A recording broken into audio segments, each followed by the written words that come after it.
Salut à toi Seigneur de Guerre, c'est Tourop et Dledge, tu es sur Commander TV. Et ici, ça parle metagame. Metagame de la version 8 de Warhammer 40 000 avec plus d'une année d'existence. Et je vous propose de refaire un petit flashback en arrière sur les dernières sorties, sur la dernière Big Fac, et de voir maintenant où on en est. C'est parti les amis.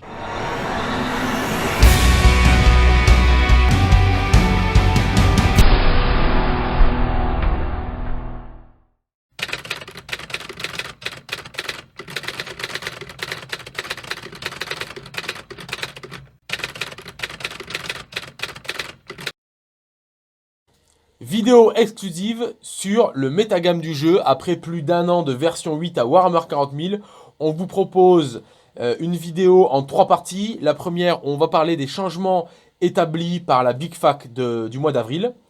En seconde partie, on va déterminer des top tiers de codex afin d'établir quels sont les codex les meilleurs et quels sont les codex les moins bons. Et on finira par un petit point sur certaines listes qui viennent d'être publiées avec la publication des listes ETC. Je vous ai sélectionné quelques petites listes pas piquées des hannetons. Alors ça c'est ton expression. 3 types de listes assez différentes et on va vous expliquer pourquoi. On commence immédiatement avec la première partie de la vidéo, à savoir les changements du métagame avec l'arrivée de la Big Fac du mois d'avril. On est au mois de juillet, ça fait donc maintenant quasiment 4 mois qu'on joue avec la Big Fac. Et on peut avoir ce recul-là pour parler un petit peu des changements que ça a opéré en termes de métagame. Dledge, à toi la parole. Merci. Alors du coup, on va revenir un petit peu sur la Big Fac et ce que ça impacte en fait en termes de règles. Maintenant, comme tu le disais, on a pu un peu digérer. Il y a eu beaucoup de changements, beaucoup de changements. Bon, premièrement, ça va être, on va parler des FEP. Les FEP T1 et qui ont impacté beaucoup d'armées d'Alpha Strike. Ouais. On peut penser au Great Knight, au Blue Angel. Rest in peace. Voilà. Rest in peace. Non, mais on peut aussi penser aux Tyrannides avec Ouais. des gargouilles, etc.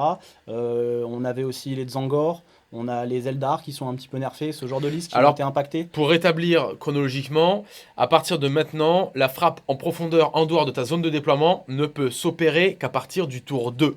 Et ça fait des très gros changements. Bah, ça fait 2 changements majeurs. Ça fait le premier changement que des listes en gros qui étaient vraiment très alpha strike et qui ne pouvaient pas en fait se permettre d'attendre plus du premier tour pour y aller, vont avoir beaucoup plus de difficultés. Et deuxièmement, en fait, ça permet de faire des rideaux et de repousser ces FEP là. Donc même des armées qui étaient capables d'attendre jusqu'au T2, T3 avant de déclencher leur alpha strike, et bah là en fait ils se font vachement repousser en fait des unités dangereuses, enfin des unités qui vont être intéressantes à les récupérer sur l'adversaire adverse. Et bah du coup c'est plus possible. Donc c'est quelque chose qui est assez impactant. Et le deuxième changement aussi sur ces FEP, c'est une fac du coup qui arrive en même temps, qui tombe en même temps et qui en fait empêche de pouvoir rebouger une fois que tu viens des réserves. Ouais. Donc ça va impacter. Donc alors ça vient pour 2 choses. Ça vient déjà quand tu FEP, tu ne peux plus rebouger. Donc par exemple on va penser au Zangor, Zangor Thousand Sun, avec un sort comme le Wartime, le temps altéré en français. On a aussi le cristal de matière noire, pareil toujours des Thousand Sun, qui pouvaient permettre de déplacer une unité qui était déjà sur la table et de pouvoir la replacer en FEP. Ouais. Et ça aussi, par exemple, on ne peut plus utiliser le Warp Time dessus. Donc ce genre de mouvements sont vraiment été nerfés. Mais il n'y a pas que le Thousand Sun, il y a aussi le Tyrannide. Ouais. Le Tyrannide avec des gargouilles, avec des mouvements comme le Maître des Essaims, le double mouvement du Maître des Essaims. Ce genre de choses qui ne sont plus. Ce qui fait que... on a moins d'armées agressives. Ouais.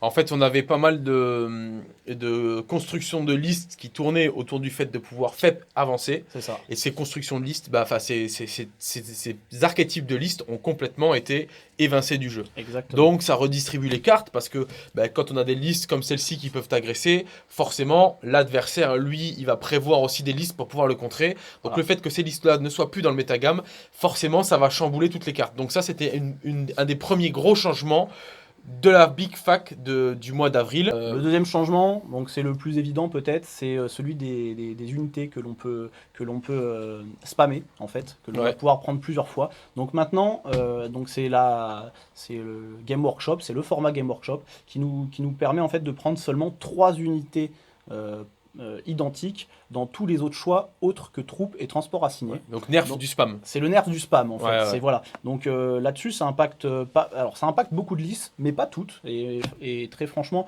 pour le méta qui était le méta No Limit, ETC, etc., il y avait des listes en fait qui ne spammaient pas du tout au final. Par contre, ça va en impacter d'autres et ça va revenir sur une méta. Ça va changer complètement la méta en fait. Donc très, très clairement, ça a changé en fait. Pour moi, les 3 grosses listes en fait qui ont été impactées là-dessus, ça va être le Tyrannide qui spammait les princes, alors qui spammait les princes, qui pouvait spammer les neurotropes, ce genre d'unité. Donc ça va tendance à disparaître.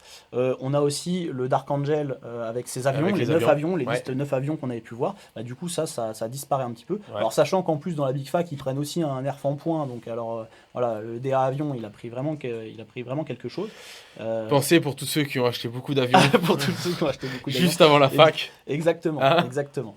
Donc en parlant des légers nerfs, parce qu'il y a eu des nerfs en coup en point, il y a eu le DA avion, il y a eu le prince Tyrannide. Il y a aussi les Eldar qui ont pris leur petit coup en point entre leur Psyker et le Dark Reaper.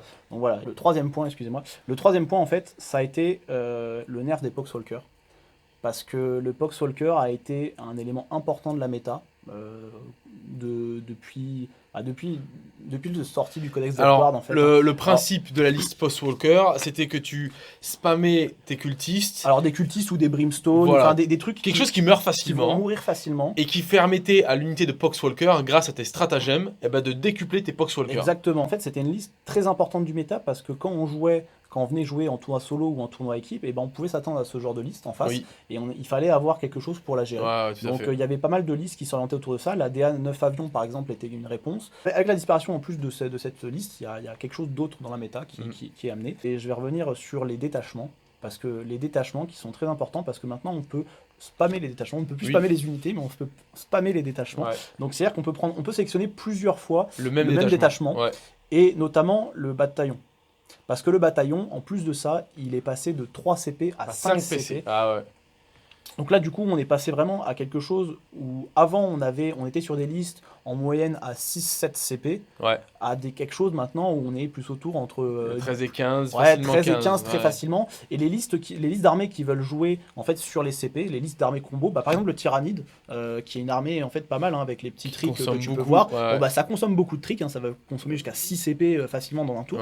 Mais quand on en a 18 de base, avec 3 bataillons et les 3 points de base, se faire plaisir. Et on peut se faire plaisir. Donc du coup, ça aussi, ça change beaucoup parce qu'on verra un petit peu que après, il y a des armées en fait qui reposent énormément dessus maintenant avec cette nouvelle méta. Le dernier point en fait qui vient modifier aussi cette méta, donc c'est plus la Big Fac, du coup on sort en fait de la Big Fac. En fait on arrive maintenant sur les nouveaux codex, bien entendu, parce que depuis la Big Fac en fait on a eu plein de nouveaux codex, beaucoup de sorties, et ça en sort.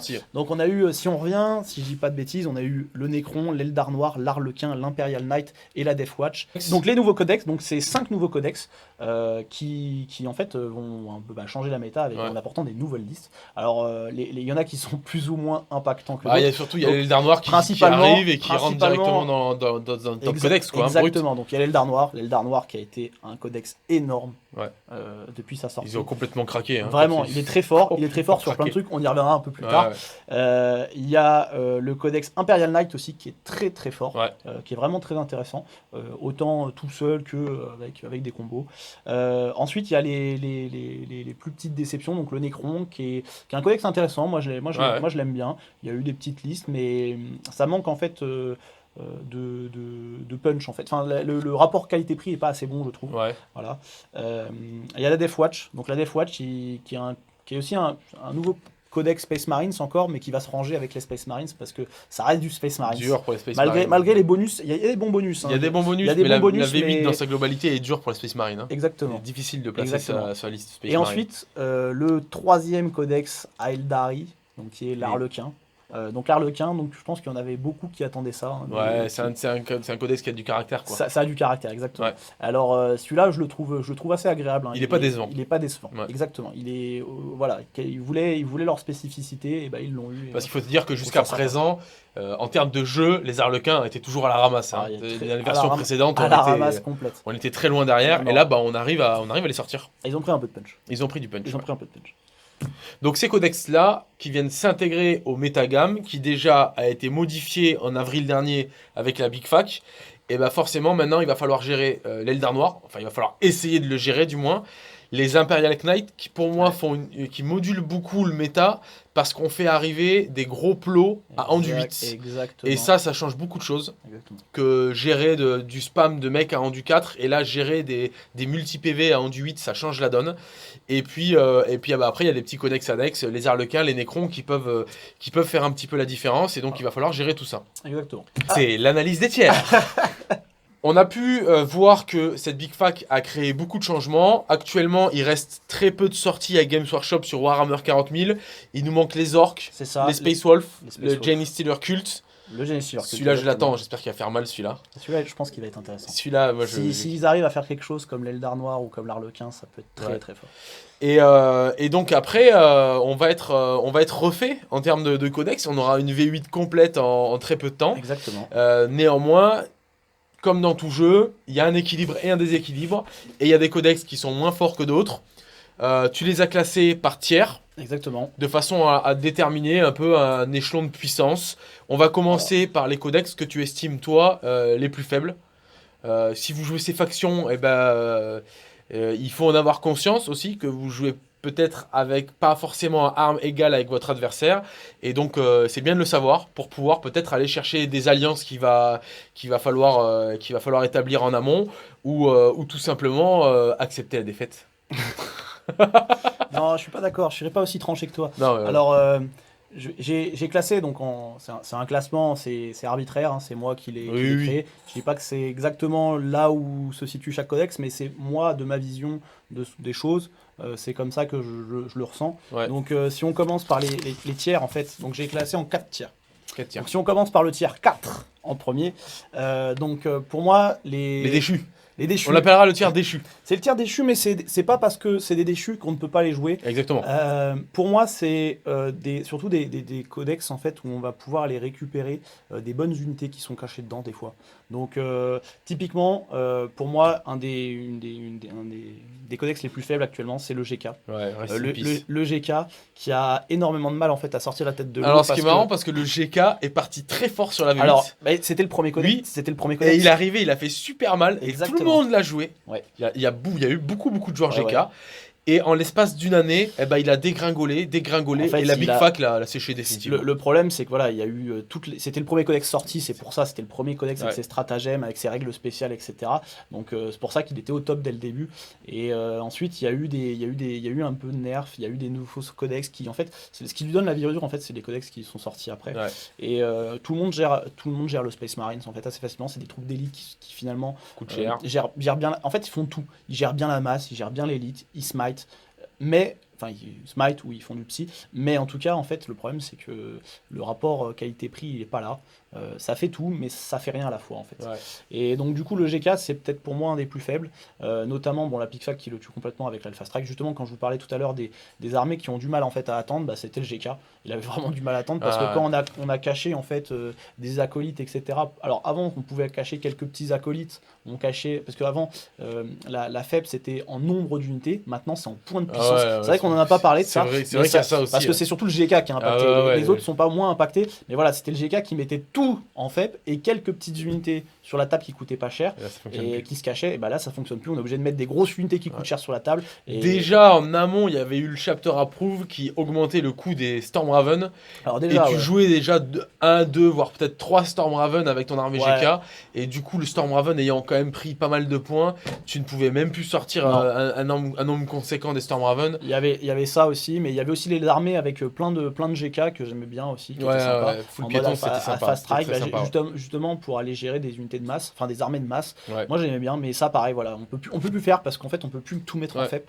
On est obligé de. Et puis dans tous les cas, même si on FEP, on est une armée de fusillade, on a 24 pas de portée, un simple rideau va nous repousser. Et les jouer au sol, c'est très peu de mobilité. C'est peu mobile, c'est une armée de fusillade, donc on va se faire.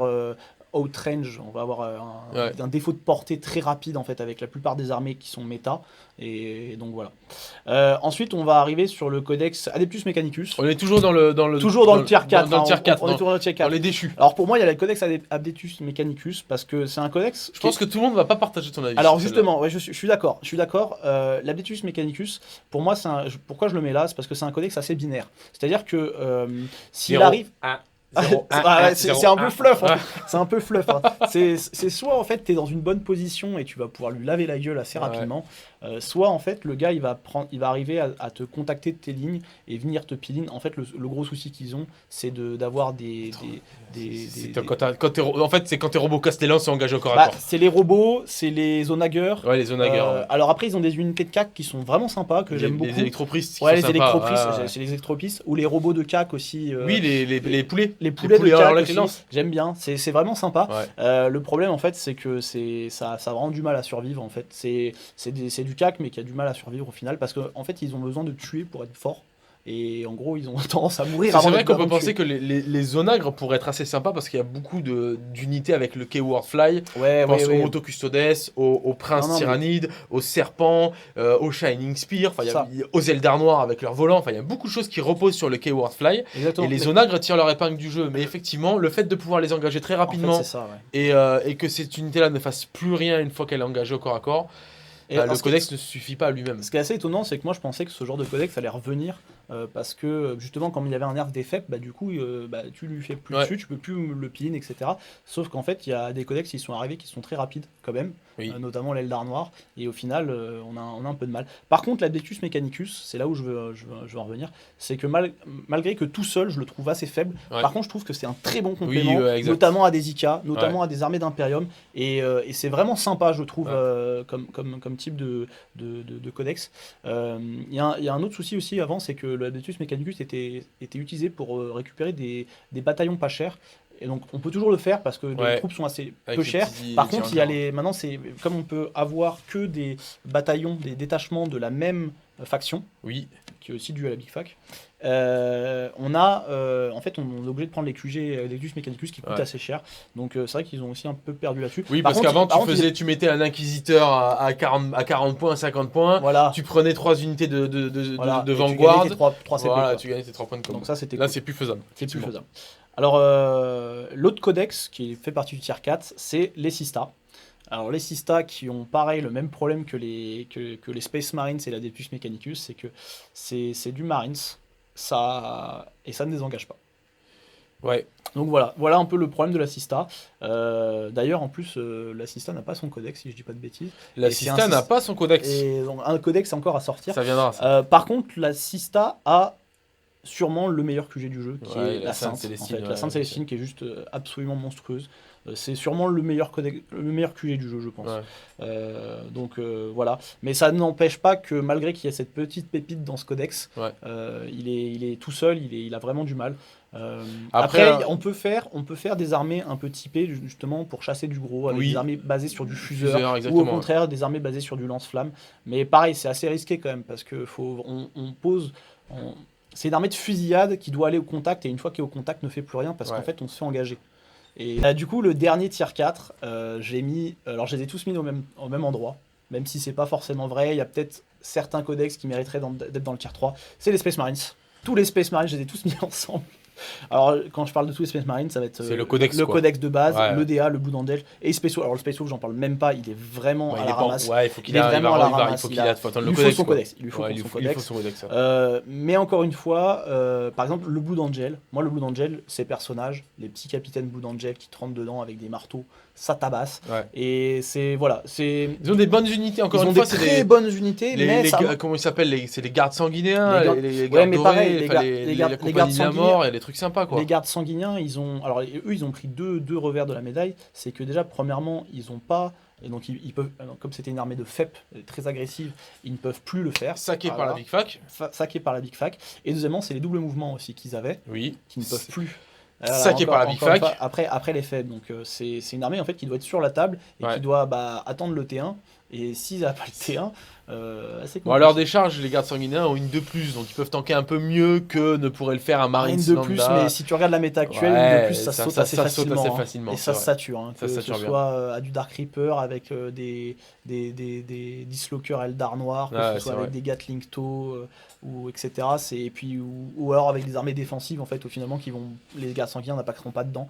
Ou des armées basées à partir du smite, ça craint énormément le smite. D'ailleurs, c'est le problème des Space Marines, c'est le smite, en fait. Parce que ça se fait sauter trop facilement.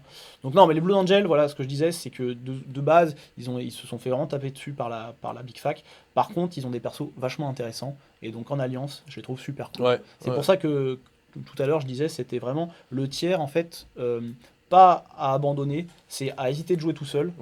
Sauf, voilà, si on veut vraiment... c'est difficile de les jouer tout seul. Par contre, en alliance, ils sont super cool. Et en plus, comme on a de l'Imperium, on peut... mélanger plein de choses, et ça c'est vachement bien. Carrément. Donc c'est pour ça qu'ils sont là. Et les Space Marines, le Space Marine de base, c'est une armée très typée en fait. On peut avoir des unités style Hellblaster, Agressor, etc. où on peut venir chercher un type de liste particulier, mais ça reste quand même T indépendant si on va jouer des armées style Raven Guard, etc. Parce que si on n'a pas le T1, on se retrouve au fond de la table et au fond, on fait plus rien. C'est ça. Et on tous les autres défauts des autres Space Marines. Alors en plus, ce qui est marrant, c'est que les entrées fortes du codex Space Marine, c'est les nouvelles sorties Primaris. Alors c'est ça en plus, parce que tout ce qui est Space Marine et que tu avais avant la V8, ça ne vaut pas un rouble. T'avais Reboot Gulliman qui arrivait avec, t'avais Reboot, il a pris un nerf en point, les Storm Ravens ils ont pris un nerf en point, et en plus une fois que t'as plus que ça sur la table, t'as perdu. C'est fini. Non voilà, donc voilà, c'est vrai que de toute façon c'est comme le GK en fait, c'était les premiers codex, ils ont eu leur temps au début de la V8 et maintenant c'est parti. Voilà, ils ont pas leur temps est passé. Ouais, leur temps est passé. C'est le temps C'est l'avènement du chaos. L'avènement des chaos. Et des Eldari. Donc voilà pour les codex tier 4, je te propose de passer au codex tier 3. Le tier 3. Alors le tier 3. Alors parlons-en. Pareil. Donc, ça peut être fort, mais ça l'est pas trop, quoi. Alors le tier 3, pour moi, typiquement, le tier 3, c'est le genre de codex que tu peux jouer en alliance, déjà. Parce que pareil que les autres, il y a pas mal d'alliances, pas mal de bonnes unités à aller récupérer dedans. Mais aussi où tu vas pouvoir venir, en fait, taquiner, harceler certaines bonnes listes de la méta. Agresser. Voilà, c'est pour ça. Emmerder. Exactement. Non, voilà, c'est des codex qui vont pas être forts parce qu'ils vont avoir beaucoup de polyvalence, codex. Mais tu peux concentrer ta force pour aller chercher le tyrannide par exemple que tu as mis dans le tier 3. Alors il est sympathique pour aller chercher l'Eldar. Exactement. L'Eldar n'aime pas le tyrannide. Voilà, typiquement un tyrannide il va être très bon contre les Eldar, mais par contre il va galérer contre d'autres listes. Contre le Tau, ça va être compliqué. Contre les listes chaos. Contre l'Eldar noir, c'est compliqué. L'Eldar noir est multivect. Voilà, le chaos ça peut être aussi compliqué. L'Imper Lignite, j'avoue que ça peut commencer à être compliqué, ça dépend des listes, mais ça peut être compliqué aussi. Donc voilà, tu parles du tyrannide. Ce tier 4, commençons par le tyrannide. Le tier 3. Le tier 3, Le tier 3. Donc le tyrannide, pour moi, voilà, typiquement, c'est une armée à combo. Il y a plein de choses. Alors déjà, il y a quelque chose qu'on peut avoir, c'est que le tyrannide, les gens ne le connaissent pas forcément, et il y a tellement de combos que c'est très facile d'aller se faire avoir. Tu peux déborder ton adversaire assez facilement. Tu peux être très débordé. Et donc voilà, il y a déjà ça, c'est les gens qui connaissent pas tous les combos du codex tyrannide, quand tu te retrouves en face, c'est facile de se faire avoir. Déjà. Alors, à ma décharge, j'avoue ne pas avoir facilité la vie aux joueurs tyrannides avec la chaîne, parce que je ne fais que mettre en avant les combos tyrannides, donc les mecs doivent les connaître au bout d'un moment quand même. Ouais, mais non mais voilà, moi je pars tout le temps du principe que quand je vais à un tournoi ou quand je vais faire une liste ou quand je vais faire un estimé de ma liste par rapport à d'autres codex, je pars du principe que le joueur en face connaît exactement mon codex et joue très bien. Donc du coup, je pars toujours de ce principe-là, et il faut jamais sous-estimer son adversaire, et faut toujours se dire qu'il va savoir où est-ce que tu veux l'emmener. Et du coup, c'est toujours compliqué de dire je vais aller lui mettre parce qu'il connaît pas mon codex. Voilà. Mais par contre, c'est un codex qui est bien parce qu'il y a plein de combos, et notamment c'est un codex qui bénéficie énormément du triple bataillon pour pouvoir faire des combos. Des combos à base de Genestealer, des combos, des listes à base de gardiens des ruches qui vont tirer 2 fois. Ce genre de choses. Ce qui est bien avec le codex tyrannide, tu peux faire des listes très agressives, et tu peux faire des grosses listes de tir aussi. Et il y a du potentiel c'est très versatile les listes tyrannides. Tu peux avoir des listes de swarm aussi. J'ai déjà vu des listes de swarm toujours avec alors c'est très dépendant T1 et c'est très dépendant du swarm lord ou de ta table, mais tu peux avoir des listes en mode je t'envoie des vagues qui viennent de peel-in en fait en bougeant très vite, en faisant des mouvements. Moi avec des Ormagons qui vont faire 60 pas dans le tour. Ça va te chercher, et tu vois typiquement contre des listes gardes impériale, un Armogone qui va te chercher toutes tes chars impériaux Terminé. en un seul tour, c'est terminé. Des cultes Mechanicus, ou les mecs avec ou les des cultes robots, Mechanicus, ou ce genre de choses. Des choses qui ne peuvent pas désengager tirés, par exemple. Et en fait, il peut faire ça pendant 5 tours, en fait. Il t'envoie une vague par une vague. T'auras beau tuer la première vague à chaque fois, il y en a une qui va te revenir pile-in, et ça va être très compliqué. Et lui aura la table et va gagner. Mais par contre, ça va être dépendant, par exemple, d'un T1, pour savoir si est-ce que tu arrives à sauvegarder ton Swarmlord, est-ce que tu arrives à sauvegarder les premières unités qui font les premières idées. Et donc, c'est pour ça que c'est l'esprit de la ruche. Ouais, bon courage l'esprit de la ruche. Non mais voilà, après ils gardent des superbes unités comme le Carnifex, comme le Neurotrope, comme les Princes Tyrannide. Le Prince Tyrannide qui est quand même une excellente unité. Donc voilà, c'est pour ça qu'ils sont ici. Mais ce que je disais aussi tout à l'heure, c'était des armées en fait qui vont se faire oublier en fait dans une méta. Je parlais tout à l'heure du Poxwalker qui était méta où on avait énormément de monde, donc il fallait avoir des armées de masse, énormément. Et l'orc faisait partie du méta à ce moment-là et a pris énormément de roost à des événements comme le D1, qualification D1, parce qu'en fait, les gens géraient la masse à ce moment-là. Et donc l'orc avait du mal. Et là, on arrive à une méta où l'orc, il se fait un peu oublier, il y a un peu moins de masse, et donc du coup, c'est là où ce genre de codex, il se cache, et c'est là où ce genre de codex, et quand les gens, si on est sur une méta où on va avoir des IK, et l'orc, il arrive, il a sa carte à jouer, il se dit, il y a moins d'anti-troupes, je peux essayer. Donc voilà, c'est aussi ce genre de codex que j'aime bien. En plus, l'orc, très franchement, l'orc, moi je trouve qu'il lui manque quasiment rien pour être très fort. Donc moi j'attends beaucoup de ce codex. Je pense que c'est possible qu'il fasse mal. Qu'il fasse très mal. Dans le tier 3, j'ai mis le Necron. Alors le Necron, c'est typiquement... Je déteste profondément cette faction. Ah bon? Elle m'exècre. C'est une des factions, eux et les taux, je ne sais pas pourquoi, mais dans Warhammer 40 000, je déteste ces deux factions-là. Non mais visuellement, style de jeu, tout, je n'aime pas. Alors je te laisse en parler parce que les Necrons, ne sont pas mes amis. Les Necrons, j'ai un peu hésité, j'hésitais entre le tier 4 et le tier 3. Typiquement, c'est le genre de codex où on a un peu de mal à les situer. Des gros combos, il y a des combos super sympas à base de Destroyer. Et notamment là où, donc bien sûr, ça passe toujours par des FEP, etc. Et là où les GK, les BA avaient du mal à rester sur la table, ils peuvent pas trop poser des unités sur la table et se dire je vais survivre. Les Necrons ont ça à travers leurs véhicules qui sont ultra résistants. Et du coup, voilà, on peut poser des véhicules, on peut avoir des trucs en FEP, mais encore une fois, c'est très binaire en fait. C'est-à-dire que je vais arriver à tuer ma cible, et sauf qu'après derrière, je vais me faire raser. Et en fait, c'est à ce moment-là que je trouve le Necron assez faible. C'est très facile en fait à savoir comment les contrer. Super sympa, mais trop cher. Pareil pour le Spectre. Le Spectre est une unité de folie, je trouve. Moi j'adore le truc, ça va vite, ça tape, ça tank, ça se désengage, ça charge. C'est génial, mais ça coûte un peu cher. Dans le tier 3, toujours dans le tier 3, j'ai mis mon ami le Custodes. Donc le Custodes, pourquoi il est si bas? Alors qu'on en voit beaucoup. Alors déjà c'est Moto Custodes. c'est le codex Moto Custodes. Donc il y a les listes qu'on a vues avec les 3 patrons et les spams de moto. Un petit Vexilla pour avoir le moins 1 pour toucher. Alors moi je l'ai mis assez bas parce qu'en fait il a été très fort à sa sortie, c'était en février dernier. Et là, il a un peu plus de mal parce que les listes le gèrent. En fait, il y a des listes qui le gèrent. Voilà. Et c'est comme le Necron, c'est le genre de liste, en fait, au T5, ça gagne vachement. Et puis quand ça passe le T6, en fait, à partir du T5, ça s'essouffle vachement. Parce que tu perds tes motos. Et en fait, à chaque moto que tu perds, ça te fait mal. Moi, j'ai testé, j'ai affronté un joueur Custodes qui m'a joué un pack de Terminator Custodes. L'unité elle valait 700 points. C'est la classe. Et attends, et le truc c'est qu'en fait quand j'ai joué contre lui, j'ai complètement oublié qu'il avait un strat pour les faire frapper en profondeur à 3 pouces de son... Et donc j'ai laissé avancer son petit mec et j'ai fait des cordons me disant moi je vais repousser son armée, de toute façon il va FEP loin. Et quand il a FEP, il a FEP dans ma gueule avec ses thermis et il m'a défoncé mon armée. Et ça, cette unité de Terminator, il a tout closé avec son... C'était un carnage, je me suis fait déboîter. C'est beau. Voilà. Mais tu vois, typiquement ça c'est le genre de truc... tu bases en fait sur l'ignorance de ton adversaire. Alors t'as été ignorant. J'ai été ignorant.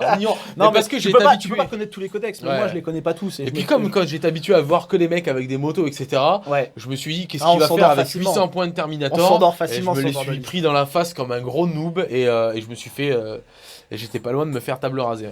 Non, donc voilà. Alors par contre, le Custodes, il est quand même très fort. Ça reste quand même un truc très fort. Ça gère très bien. C'est très bien la CC2, la 2 plus d'armure. d'armure, 4+ invulnérable, ça bouge, ce genre de choses. etc. Mais en fait, c'est qu'il se fait un peu trop taper par les codex qui sont en tier 1 et tier 2. Ouais. C'est pour ça que finalement il va aller dans ce tier-là. Et par contre, ça reste un superbe ajout sur les codex Imperium parce qu'avec le patron Custodes, tu peux faire un beau Imperium United. tu peux faire un très bon Imperium United avec ce genre de codex. Donc, on a vu des listes avec les gros châssis garde impériale et les patrons à moto pour faire gardien de but. On peut faire la même chose aussi avec les plots, les robots castellans. Cult Mechanicus protégé aussi par de la moto et voilà, il y a de quoi jongler un petit peu avec tout ce petit monde et du coup les joueurs qui jouent Imperium ils peuvent aller piocher des unités fortes dans les codex à droite à gauche et faire un truc assez sympathique. C'est ça. Et du coup j'ai mis le dernier du tier 3, alors c'est le garde impérial. Le garde impérial qui, un peu comme l'ANMEC, moi je pensais qu'il allait vachement ressortir en fait, puisqu'on allait avoir moins d'unités agressives. Plus t'agresser, donc du coup le mec il a ses tanks qui vont être libres, ils vont être super sympas, etc. Et en fait, malheureusement, il prend quand même cher. Il prend sacré tarif en fait. Donc les super lourds ont été nerfés aussi, il faut quand même le dire. On peut plus tirer en contre-charge une fois qu'on est en corps à corps. On peut faire tirer que ces bolters lourds dans les corps à corps, ce genre de choses. Qui le nerf un petit peu et qui est de moins en moins méta. Alors faut voir parce que les IK aussi sont quand même assez méta maintenant, donc c'est vrai qu'avoir des chasseurs d'IK c'est sympa, sauf que l'IK tabasse aussi bien. Oui. Et le problème de l'IK, c'est cette fameuse stratagème à 3+1 vue qui fait que même si t'as pas le tour 1, tu peux tanker un Shadow Sword avec la 3+1 vue et derrière le Shadow Sword il se fait découper. Il prend un coup de harpon dans le coin du groin et terminé Balzac. Exactement. Mais voilà, c'est un peu ça en fait, c'est que du coup le gars impérial il a cette difficulté là, il a la difficulté aussi de pas avoir de choses qui se désengagent et moi j'ai l'impression que plus la V8 avance, plus on est des unités statiques qui font que tirer, plus on se fait avoir en fait. Après par contre ça reste un bon chasseur par exemple contre les listes KO. Parce qu'il peut avoir beaucoup de tirs, il y a les Cadia qui lui fait des bonus, etc. C'est vrai que ça peut être, tu peux avoir des builds pour aller chasser les KO, etc. Ou tu peux avoir des builds particuliers pour aller chasser d'autres type de liste aussi, mais c'est vrai qu'il est un peu plus compliqué, il est vraiment en perte de vitesse je trouve maintenant là. Pour avoir observé quelques parties un petit peu Astra Militarum, moi j'ai trouvé vraiment que quelque chose aussi qui le mettait en défaut, c'est le fait qu'il pareil, il est un peu comme le Space Marine, il a du mal à gérer la phase psy. Et quand tu te retrouves sur des listes adverses où l'adversaire peut très aisément passer sa phase de psy, que ce soit les Tyrannides, les Eldar et peut-être d'autres factions, mais ne pas pouvoir avoir une capacité pour contrer un petit peu les buffs et les bonus, ça laisse certaines listes adverses un gros boulevard pour faire tout ce qu'ils ont à faire et le faire sans encombre. Et ça, je trouve que ça manque aussi au garde impérial. Tu as raison. Et donc voilà. Un petit truc un peu anti-psy, ça aurait été sympa. Donc, on peut y intégrer par exemple des sœurs de bataille où tu vas pouvoir annuler un sort sur du 4+. Oui, les sœurs de bataille. Voilà. Les custodes aussi peuvent abjurer. Enfin, voilà, les Black Templars. Ouais, les Black Templars. Non, mais c'est vrai que oui, voilà, c'est ça. Alors là, par contre, je l'avais mis. On a réussi à parler des Black Templars sur cette vidéo quand même. Les Black Templars. T'as posé Black Templars sur la vidéo. Mais justement, ils font partie du tier 4, mais c'est pas pour ça qu'il faut pas les jouer. Donc maintenant, on va arriver au tier 2. Ah, là, ça commence à causer. Alors on rentre vraiment dans les top listes et en fait c'est ce qu'on vient chasser en fait quand on est dans des codex un peu plus petits. C'est le genre de liste qu'il va falloir se dire quand je vais en tournoi je vais en avoir plein. Voilà. Et c'est ça qu'on va arriver. Et donc pour moi le premier du tiers 2 c'est l'Imperial Knight qui vient tout juste de sortir et on en voit partout. Et ce que tu disais tout à l'heure en fait l'Imperial Knight c'est le nouveau Shadow Sword. C'est vraiment le nouveau Shadow Sword parce qu'en fait c'est un Shadow Sword. Alors il tire peut-être un peu moins. Mais par contre, il tire beaucoup plus fort, et il résiste beaucoup plus. Mais vraiment beaucoup plus, notamment grâce à ses stratagèmes. Alors, il y a pas mal de listes qui tournent, il y a des listes à base de petits armigueurs, avec plein de petits armigueurs. C'est les petits Zika, les armigueurs. Qui tirent et qui closent. Qui tirent ou qui closent, ça dépend des châssis que tu utilises. Tu vas te retrouver avec aussi des Zika un peu plus classiques, de type galante, etc., qui vont être joués, mais du coup qui sont repris un petit peu du poil de la bête grâce à leur stratagème. Et tu vas avoir les listes un peu type je vais prendre un gros IK et je vais tourner ma liste autour de ce gros machin. Donc on va se retrouver avec des IK à 3+ invulnérables. grâce à des stratagèmes. Ouais. Des 3 plus invulnérables et 6 plus feel no pain en plus. Faut pas oublier parce que quand on a 28 PV, c'est ce que joue 6 LoL plus sur feel le no rapport pain. de bataille contre Lolo Ouais. et Lolo a pas réussi à le gérer quoi. Ah bah voilà, Ouais. c'est ça. Et puis alors je sais plus quel type il avait, c'était Il celui a, avec le lance-flamme. il a joué le L'autre, il a avec joué le le plasma. harpon et Ah bah lance-flamme. lance-flamme. Ah bah, un harpon à lance-flamme sur un primaris, mon gars, ça va être sympa.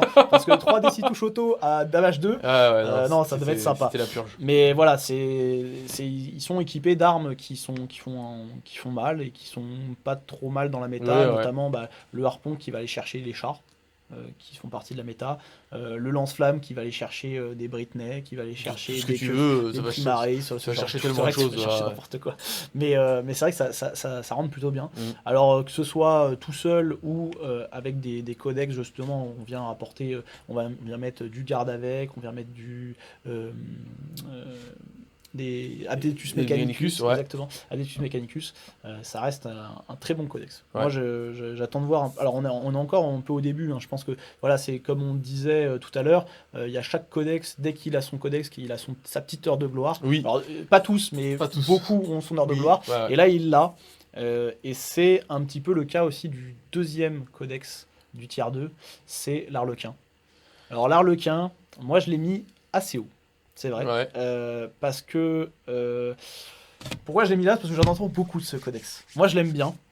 Il y a des listes sympas que j'ai vues à base de Skyweaver ou alors des listes à base de plein de piétons. Et je trouve ça génial. Moi, je trouve ça super beau à voir sur une table. Ouais. Et du coup, je l'ai mis là parce que c'est plus résilient qu'il n'y paraît.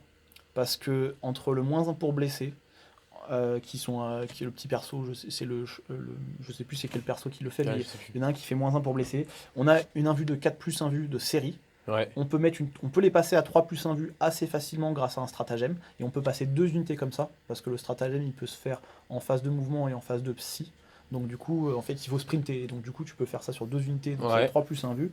On a plein de petits persos qui sont rapides et qui sont très mortels. Et donc voilà. Une armée d'harcèlement. Voilà, c'est super OP. C'est super OP. C'est super OP, ouais. C'est super OP et ça tabasse au corps à corps. Donc vraiment, en fusillade en plus avec ils ont des pistolets, tu peux les gaver de pistolets à fusion. Bon, après ça commence à coûter cher, mais voilà, c'est une armée sympa. Le gros souci de cette armée, et c'est pour ça qu'elle méritait peut-être son tier 3, mais voilà, j'ai pris un petit pari, c'était qu'elle dépend énormément de sa table. Il lui faut une bonne table. Ouais. Si elle n'a pas une bonne table, ça peut commencer à être compliqué sur la Quand tu parles d'une bonne table, tu parles de quoi? Avec un truc avec des bloquants. Des bloquants. Il faut aller planquer ces petits mecs, ces petits derrière persos, les murs. ces petits gus. C'est pour ça qu'il faut une bonne table. Alors en jeu solo, c'est peut-être un peu compliqué parce qu'après c'est la chance des appareillements. Ouais. En jeu équipe, là tu peux commencer déjà un peu à choisir ta table si tu pars en défense. Ouais. Donc voilà, moi j'aime beaucoup ce codex. J'ai pas eu l'occasion ni de le voir jouer, ni de l'affronter. Alors moi je l'ai vu juste une fois jouer et je l'ai lu et j'aime bien. Et j'en entends parler aussi. Voilà, j'en entends parler et on m'en dit du bien effectivement. Que du bien. Donc voilà, on verra comment ça arrive dans les mois à venir, si ça continue, s'il mérite vraiment cette place où j'ai été un peu... où il peut descendre. Où il peut descendre, voilà, on verra, mais pour l'instant moi je le place ici. Ensuite, dans le troisième du tiers 2, ça va être le chaos. Ouais. Alors j'ai mis le chaos dans son ensemble. Là, les combos que tu as en chaos, c'est vraiment des combos d'unités que tu as entre eux, et où des sorts que tu vas y rajouter, un petit manque. Et en fait, c'est moins impactant que l'Imperium, et donc du coup, c'est plus facile de les allier. Donc les allier, par exemple, 2 par 2, tu peux faire 2 listes chaos, ou tu peux en faire une seule grosse avec 3 codex. Mais généralement, c'est plutôt 2 par 2, et tu vas tourner ta liste autour. Alors quand tu parles du chaos, on parle du codex Space Marine du chaos, Thousand Sounds, Death Guard et Démon.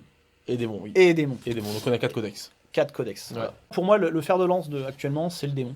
Ouais. C'est le démon avec les listes à base de Plague Bearer, avec des choses comme les Bloodletter qui sont assez impactantes aussi.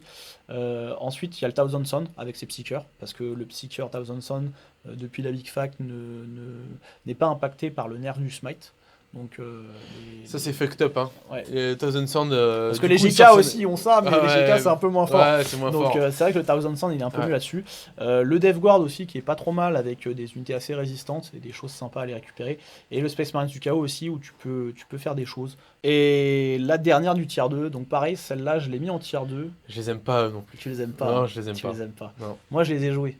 mais je les joue plus. Ouais, C'est les taux. Du coup, tu vas y aller. Ah, je vais y aller. Ah, merde, putain. Non, c'est les taux. Les taux, je les ai mis en tier 2 parce que c'est très très fort. Ouais. Depuis qu'ils ont leur codex, ils ont vraiment C'est insoutenable à jouer, mais c'est très fort. Moi j'aime pas trop jouer. Non. J'aime moins les jouer en ce moment parce que c'est des armées qui sont mobiles quand même, faut pas déconner, mais qui jouent vraiment dans leur coin de table. Quoi. Tu joues qu'une phase de jeu. Quoi. Voilà, tu joues ta phase de mouvement, ta phase de tir. Tu joues que deux phases du jeu, donc t'as la phase de psy qui n'existe pas, la phase de CAC qui est quasiment inexistante. Il faut la connaître quand même pour pas se faire avoir. Ouais, voilà, faut quand même connaître. Faut quand même la connaître pour se pas se faire avoir. Tu ne la joues pas. Mais voilà. Mais donc, ils sont très forts et je les ai pas mis en tier 1 parce qu'en fait, ils se font un peu taper par les deux codex du tier 1. Ouais. Et donc c'est pour ça que je les ai laissés là. Globalement, les taux, on les a connus dans le début de la V8 fort aussi parce qu'il y avait un gros spam du commandeur et des drones qui étaient pas chers. Là maintenant, on n'est plus du tout là-dedans. Non. On est dans quoi? On est plutôt sur de la Riptide et du Hammerhead. Le fameux retour de la Riptide qui nous avait déjà bien gonflé dans la version précédente. On était bien content de la voir disparaître. Non, alors par contre la Riptide c'est peut-être la seule unité que j'aime bien. Moi j'aime vraiment le gros robot. C'est quand même toujours sympa.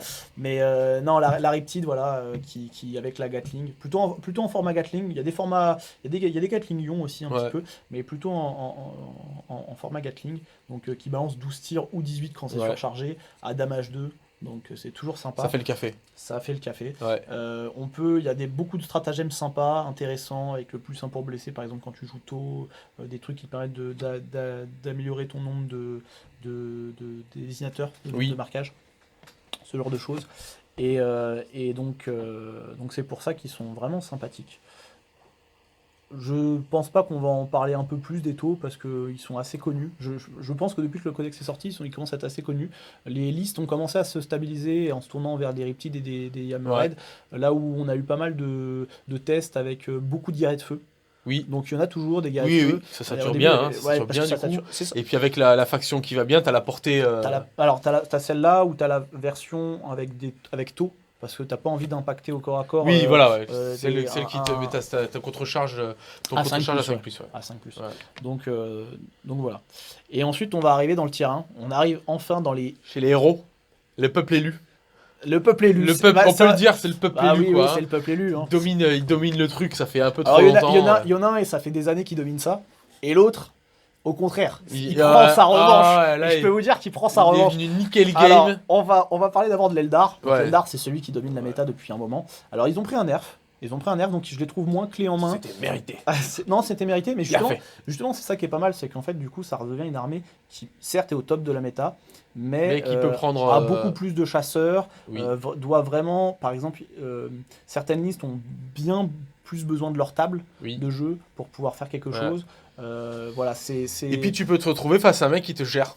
Et voilà, c'est ça. Tu gères l'Eldar, et puis on va pas se retrouver avec des gars qui vont gagner des parties en oubliant la moitié de leur armée à côté de la table. Ça c'est déjà vu en plus. Mais donc voilà. Mais c'est vrai que voilà, c'est une armée qui est toujours aussi forte, mais qui a pris des nerfs, qui a changé un petit peu de construction.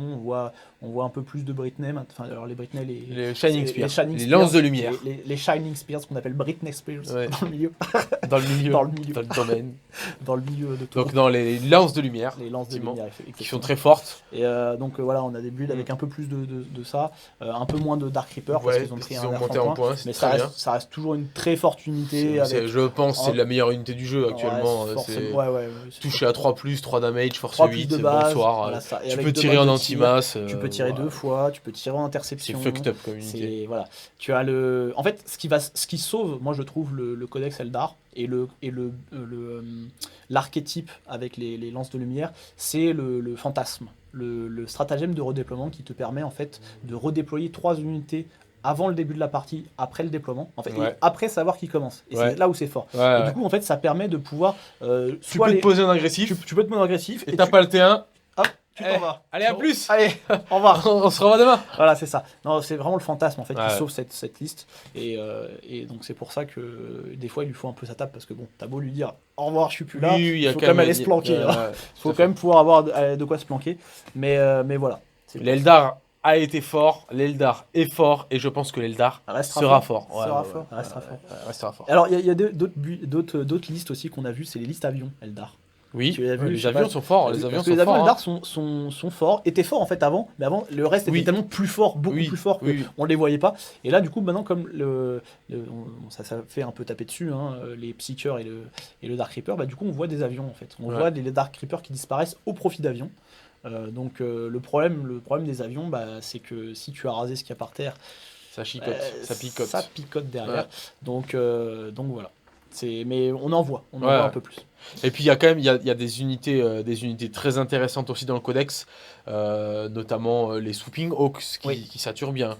T'as des unités comme on les voit plus, on les a vu un petit peu au début, mais des Banshees qui bougent beaucoup. T'as les Dragons de Feu qui sont aussi une bonne unité d'anti-char. Alors, T'as des trucs qui restent encore sympas. Les ouais, araignées bien sûr. spectrales là, Mais qui sont alors, super mobiles. En fait, le problème de l'Eldar, c'est qu'en fait, il est tellement bien ce codex qu'il y a des choses qui sont très fortes, donc Ouais, on les voit. très, très Mais fortes. tout est bien en fait dans Oui, ce codex. ouais. Tu parles des dragons de feu par exemple, c'est des unités très bien, Ouais. mais il y a tellement de meilleurs à côté. Les avions par exemple, les Dark Oui. Reapers sont tellement au-dessus Ouais. que bah, tu les vois pas. Ouais. Alors tu peux en voir. C'est vrai qu'avant, c'était ce qui était sympa avec ces unités-là, c'est que tu pouvais les mettre en FEP.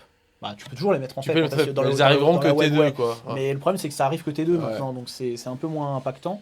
Donc c'est ce genre de choses en fait qui font en fait qui les font moins ressortir en fait. Et on en parle. en fait le numéro 1, Celui qui a niqué le game. le Nikega, Alors moi ce codex, il me fait, moi je le dis, les gars, vous jetez pas sur les figurines de ce codex parce que ça va faire comme l'Astra Militarum à son arrivée. T'avais plein d'unités à un coût dérisoire. Ouais, Le c'est codex était ultra fort et était au top. Et là on est sur la même chose avec le codex Eldar Noir. Ouais, l'Eldar Noir qui est en fait vraiment au-dessus parce qu'il a des unités très impactantes et pas chères. Ouais, c'est pas cher. Des armes pas chères qui tapent fort. Attends, le Vrax, 9 points, en du 5, 4 plus Alors en invulnérable. du 5, oui, c'est en du 4 Feel de no base. pain. C'est en du 4 de Oui, base. ouais. Non, mais c'est avec le perso lors du c'est 5. 9 en fait, points. En C'est fait, 9 points. non, mais quoi. c'est pas cher. Alors, t'as les deux types. Soit c'est très très résistant. Oui. Donc là, t'as cité le Vrac, Grotex. le grotesque, Ouais. pareil. En fait, qui devient très résistant avec le bon. Alors, c'est la coterie, la bonne Oui. coterie et les bons persos derrière. Bon, en fait, les homunculus en fait qui vont être derrière, Ouais. qui vont les renforcer. Et ensuite, tu as aussi les avions, les raiders, les ravageurs qui sont pas chers, qui tapent très très fort Ouais. avec. Alors, la lance est un peu en dessous, mais mais reste correct. Mais surtout le dislocker qui vaut pas cher et qui est très polyvalent parce qu'en fait, il peut taper. Alors, bon, c'est sur le 5, mais tu as tellement de tirs que ça reste correct. Enfin, excusez-moi, je vais m'expliquer rapidement. C'est le dislocker qui est un peu moins bon en fait sur les véhicules parce qu'en fait, il a force 6, donc généralement, on va taper sur du 5 pour blesser. Ouais.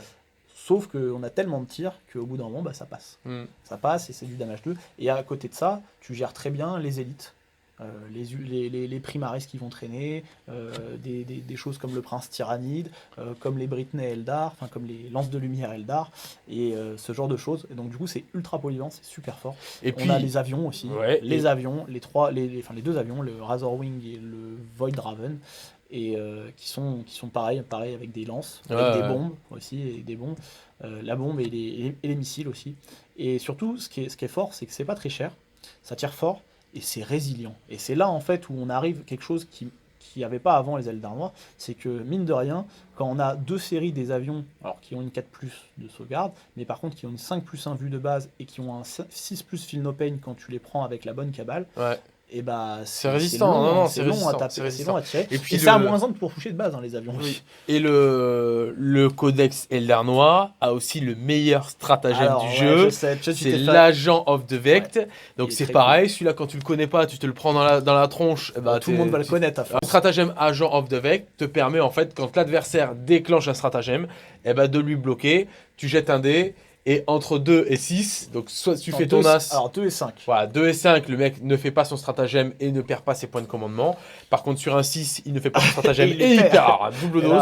Et sur un as, bon ben là, ton stratagème ne fonctionne pas, mais généralement, comme tu es un peu malin, tu gardes ta petite relance avec ton vect, tu claques ton vect, tu fais ton as, tu claques ta relance et tu niques le game. En gros, t'as une chance sur 36 pour que tu puisses pas vect le gars. Et ça, c'est insoutenable parce que, on le sait, il y a beaucoup de codex qui reposent sur les stratagèmes. Alors, moi, je trouve que. Alors, je sais qu'il y en a beaucoup qui le râlent.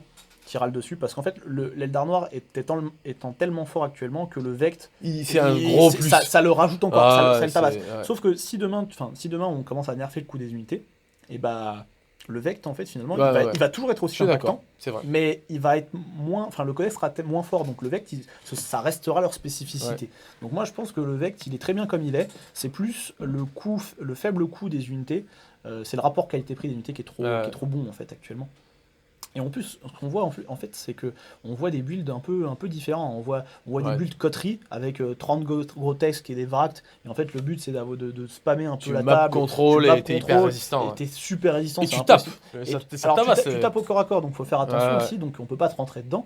Donc voilà, t'es vraiment en mode map control. Tu vas avoir des listes plus orientées. En fait, ce qu'on va appeler les listes Darklight. Ça va être les listes à base de dislockers. Où en fait tu vas avoir plein de dislockers montés dans des cabalites en venon, dans plein de petits persos, les ravageurs, bien sûr tu t'équipes toujours de 3 ravageurs qui vont se mettre en FEP, ça c'est toujours sympa, avec les avions, ce genre de choses, et en fait ça c'est une liste pareille qui est donc comme je disais très exigeante, c'est très lourd d'aller au bout parce que on a déjà les avions, donc c'est plein de PV, 4+, 5+ fill no plane, 6+, excusez-moi. -1 pour toucher. -1 pour toucher, Voilà, 5+1 vue, 6+ fill no plane. Donc ça c'est, on imagine t'as 6 avions, ça fait déjà 60 PV comme ça. Tu vas rajouter tous les châssis de base, donc les 3 ravageurs, 3 raiders ou 3 venons, enfin je sais pas, tu prends ce que tu veux. Ça va déjà refaire 60 PV comme ça. T'as une troupe pas chère. Et t'as les troupes pas chères, et surtout qui viennent rapidement sans peur.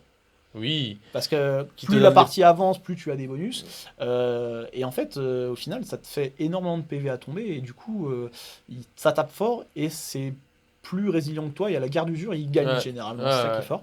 Et puis après, tu as des mixtes. Moi, j'ai vu des listes mixtes où on avait un peu de ravageurs, un peu d'avions, avec des racks, avec des grotesques. Parce que le problème en fait, de la liste ravageur, c'est que tu as un peu moins de map de contrôle. Tu tapes très fort, mais tu as moins de map control. Donc pour pallier, on a vu des mix. Donc voilà, il y a un peu tout qui marche en ce moment sur Eldar Noir. Les mecs se font plaisir avec ce putain de codex.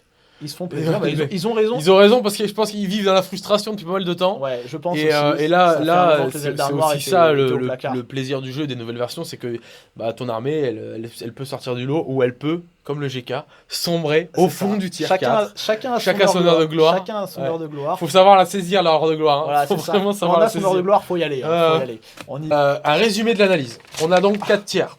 Avec le tier 4, on a dit le GK qui subit clairement l'impact des Big Fac. Et qui est suivi de très près avec l'Adeptus Mechanicus qu'on estime avoir. Ils sont pas dans l'ordre. Qu'on estime l'Adeptus Mechanicus, qu'on estime avoir des bonnes unités, mais qui ne se suffit pas lui-même et qui va devoir aller chercher des alliances. Et les Sista qui manquent d'un codex actuellement, et les Space Marines qui sont très spécialisés dans certains domaines et qui, pareil, vont avoir du mal à se compléter eux-mêmes, qui subissent beaucoup trop la phase de psy adverse. Et selon certaines unités, les agresseurs et les hellbesters qui ne bénéficient pas d'une portée nécessaire pour pouvoir vraiment faire mal à longue portée. Ça, c'était le tier 4. Donc on a beaucoup de l'Imperium, vraiment l'Imperium. Qui est assez bas en ce moment. Sur le tier 3, on a le Necron qui est arrivé et qui manque de punch et de panache comme codex. Qui manque peut-être aussi de stratagème vraiment efficace comme a pu l'avoir l'Eldar Noir ou d'autres choses. Et qui, pareil, se fait fucked up complet sur la phase de psy. Toujours, c'est difficile ça. Il y a la phase de psy, tu as raison. Mais... Les orques qui n'ont pas de codex. C'est ça, manque un codex. Ouais. Les gardes impériales qui ont aussi dégringolé petit à petit avec... Qui subissent avec les sorties de codex. Ouais, qui subissent, exactement. Et là, je pense que l'Imperial Knight va mettre une petite louche supplémentaire sur les gros... c'est pour ça qu'en fait, s'il n'y avait pas eu l'Imperial Knight, il serait en tier 2. Mais là, je l'ai passé tier 3 du coup. Et après, on a en tier 3, on a encore les Tyrannides et les Custodes qui vont peut-être être des codex qui peuvent se permettre d'aller chasser des factions fortes, une ou deux avec des builds spécifiques, mais qui quand même qui rament un petit peu, qui vont un petit peu ramer et qui sont pas dominants sur l'ensemble du métagame. Après on passe au tier 2 avec des codex forts, l'Arlequin qui bénéficie de cet aspect de nouveauté et qui nous laisse penser avoir du potentiel de par sa mobilité et cette fameuse 4+ invulnérable sur toute l'armée. L'Imperial Knight, alors lui qui a son heure de gloire parce qu'il vient d'arriver et qui c'est son moment là. Il arrive dans un méta où l'enduit avec de l'invulnérable n'est pas forcément facile à gérer, notamment avec le nerf du Smith, parce que les grosses endurances et les invulnérables se faisaient gérer très facilement par les smites. C'est ça. Et le nerf du Smite lui permet lui d'être à l'aise dans le métagame. Les factions Chaos alliées, où on va vraiment pouvoir jongler. Ouais, on va jongler. On va pouvoir faire plein de choses et on peut faire du populeux avec Mass Plague Bearer. On peut faire du gros psy avec diffusion du smite, avec le Thousand Sound. On peut faire des trucs agressifs avec des Blue Letter, etc., etc. Donc c'est quand même l'ensemble de ces factions-là réunies. On peut faire des trucs très très forts. Ouais. Dernière faction de ce tiers 2, c'est les taux. Les taux qui saturent énormément, qui sont égales à eux-mêmes, qui jouent leur phase de tir et qui sont contents. Bien le bonjour à vous les joueurs taux. Roule dessus en phase de tir et qui pleure quand vous jouez. Et après, on a le tiers 1, le peuple élu, avec les Eldar et les Eldar noirs. Les Eldar noirs qui, en plus de bénéficier de l'effet de nouveauté, sont un codex avec des unités très très fortes et à coût low cost. Et donc, c'est le codex du moment qui est très très très difficile à contrer. On se retrouve donc pour la troisième et dernière partie de cette émission consacrée au métagame de Warhammer 40 000 V8. Dletch, tu nous as choisi quelques petites listes, à savoir des listes démons. Exactement. Alors Vas-y. ai des démons KO plutôt. KO dans son ensemble. J'en ai choisi 4.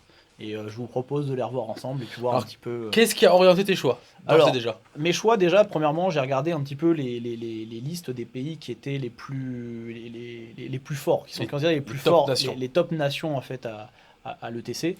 Déjà un peu pour comprendre et savoir pourquoi est-ce qu'ils jouaient ce genre de liste. Déjà, est-ce qu'ils jouaient KO? Parce que tous ne jouent pas des KO. Moi, je pense que c'est une erreur parce que le KO est un bon codex.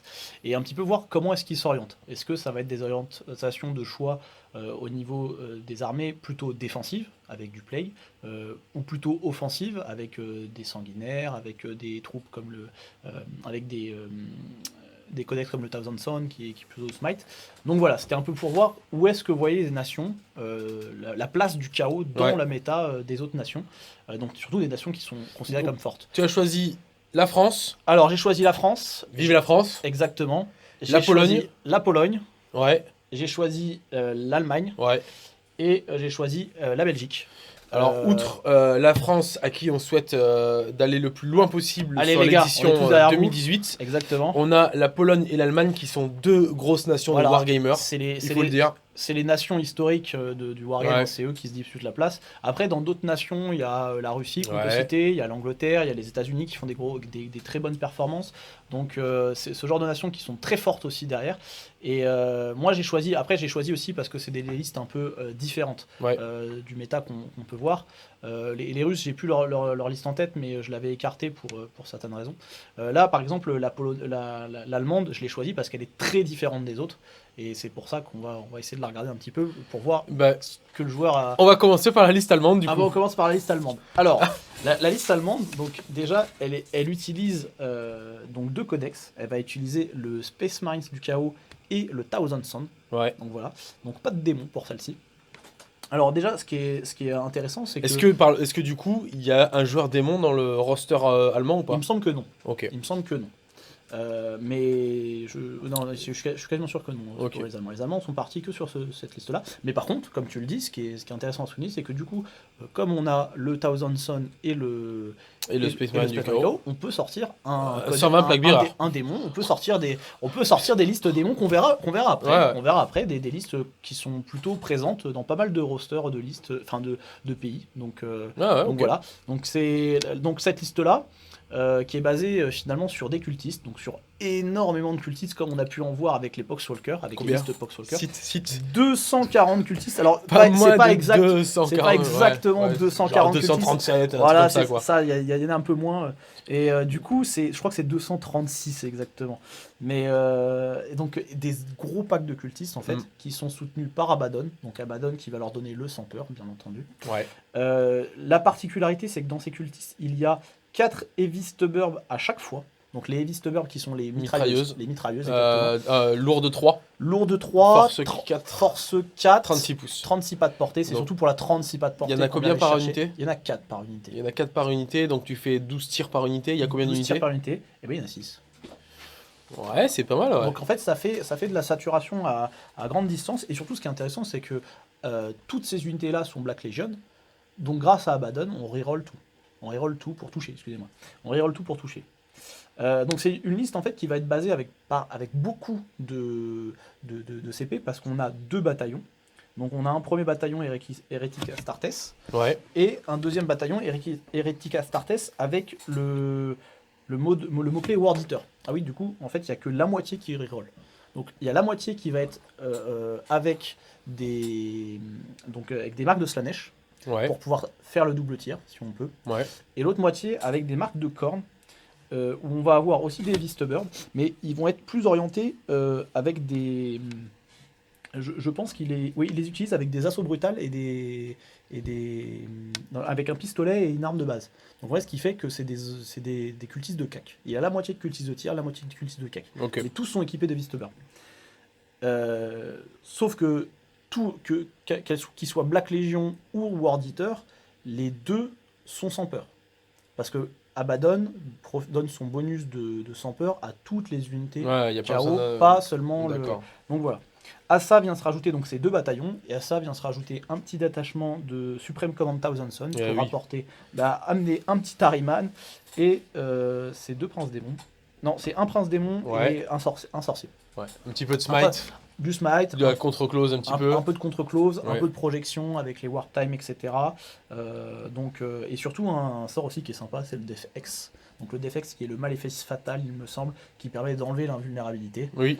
Et donc du coup on va se retrouver avec des démons, en match miroir par exemple, des Plague Bearers qui ont plus d'un but, c'est quand même toujours sympa. C'est toujours sympa. Surtout quand finalement on tire fort. Parce que les unités avec le fusil laser, ça reste du fusil laser, mais ça peut tirer 2 fois grâce à la marque de Slanesh. Ça tire bien. On est blindé en mitrailleuse, donc on tire déjà un peu de loin.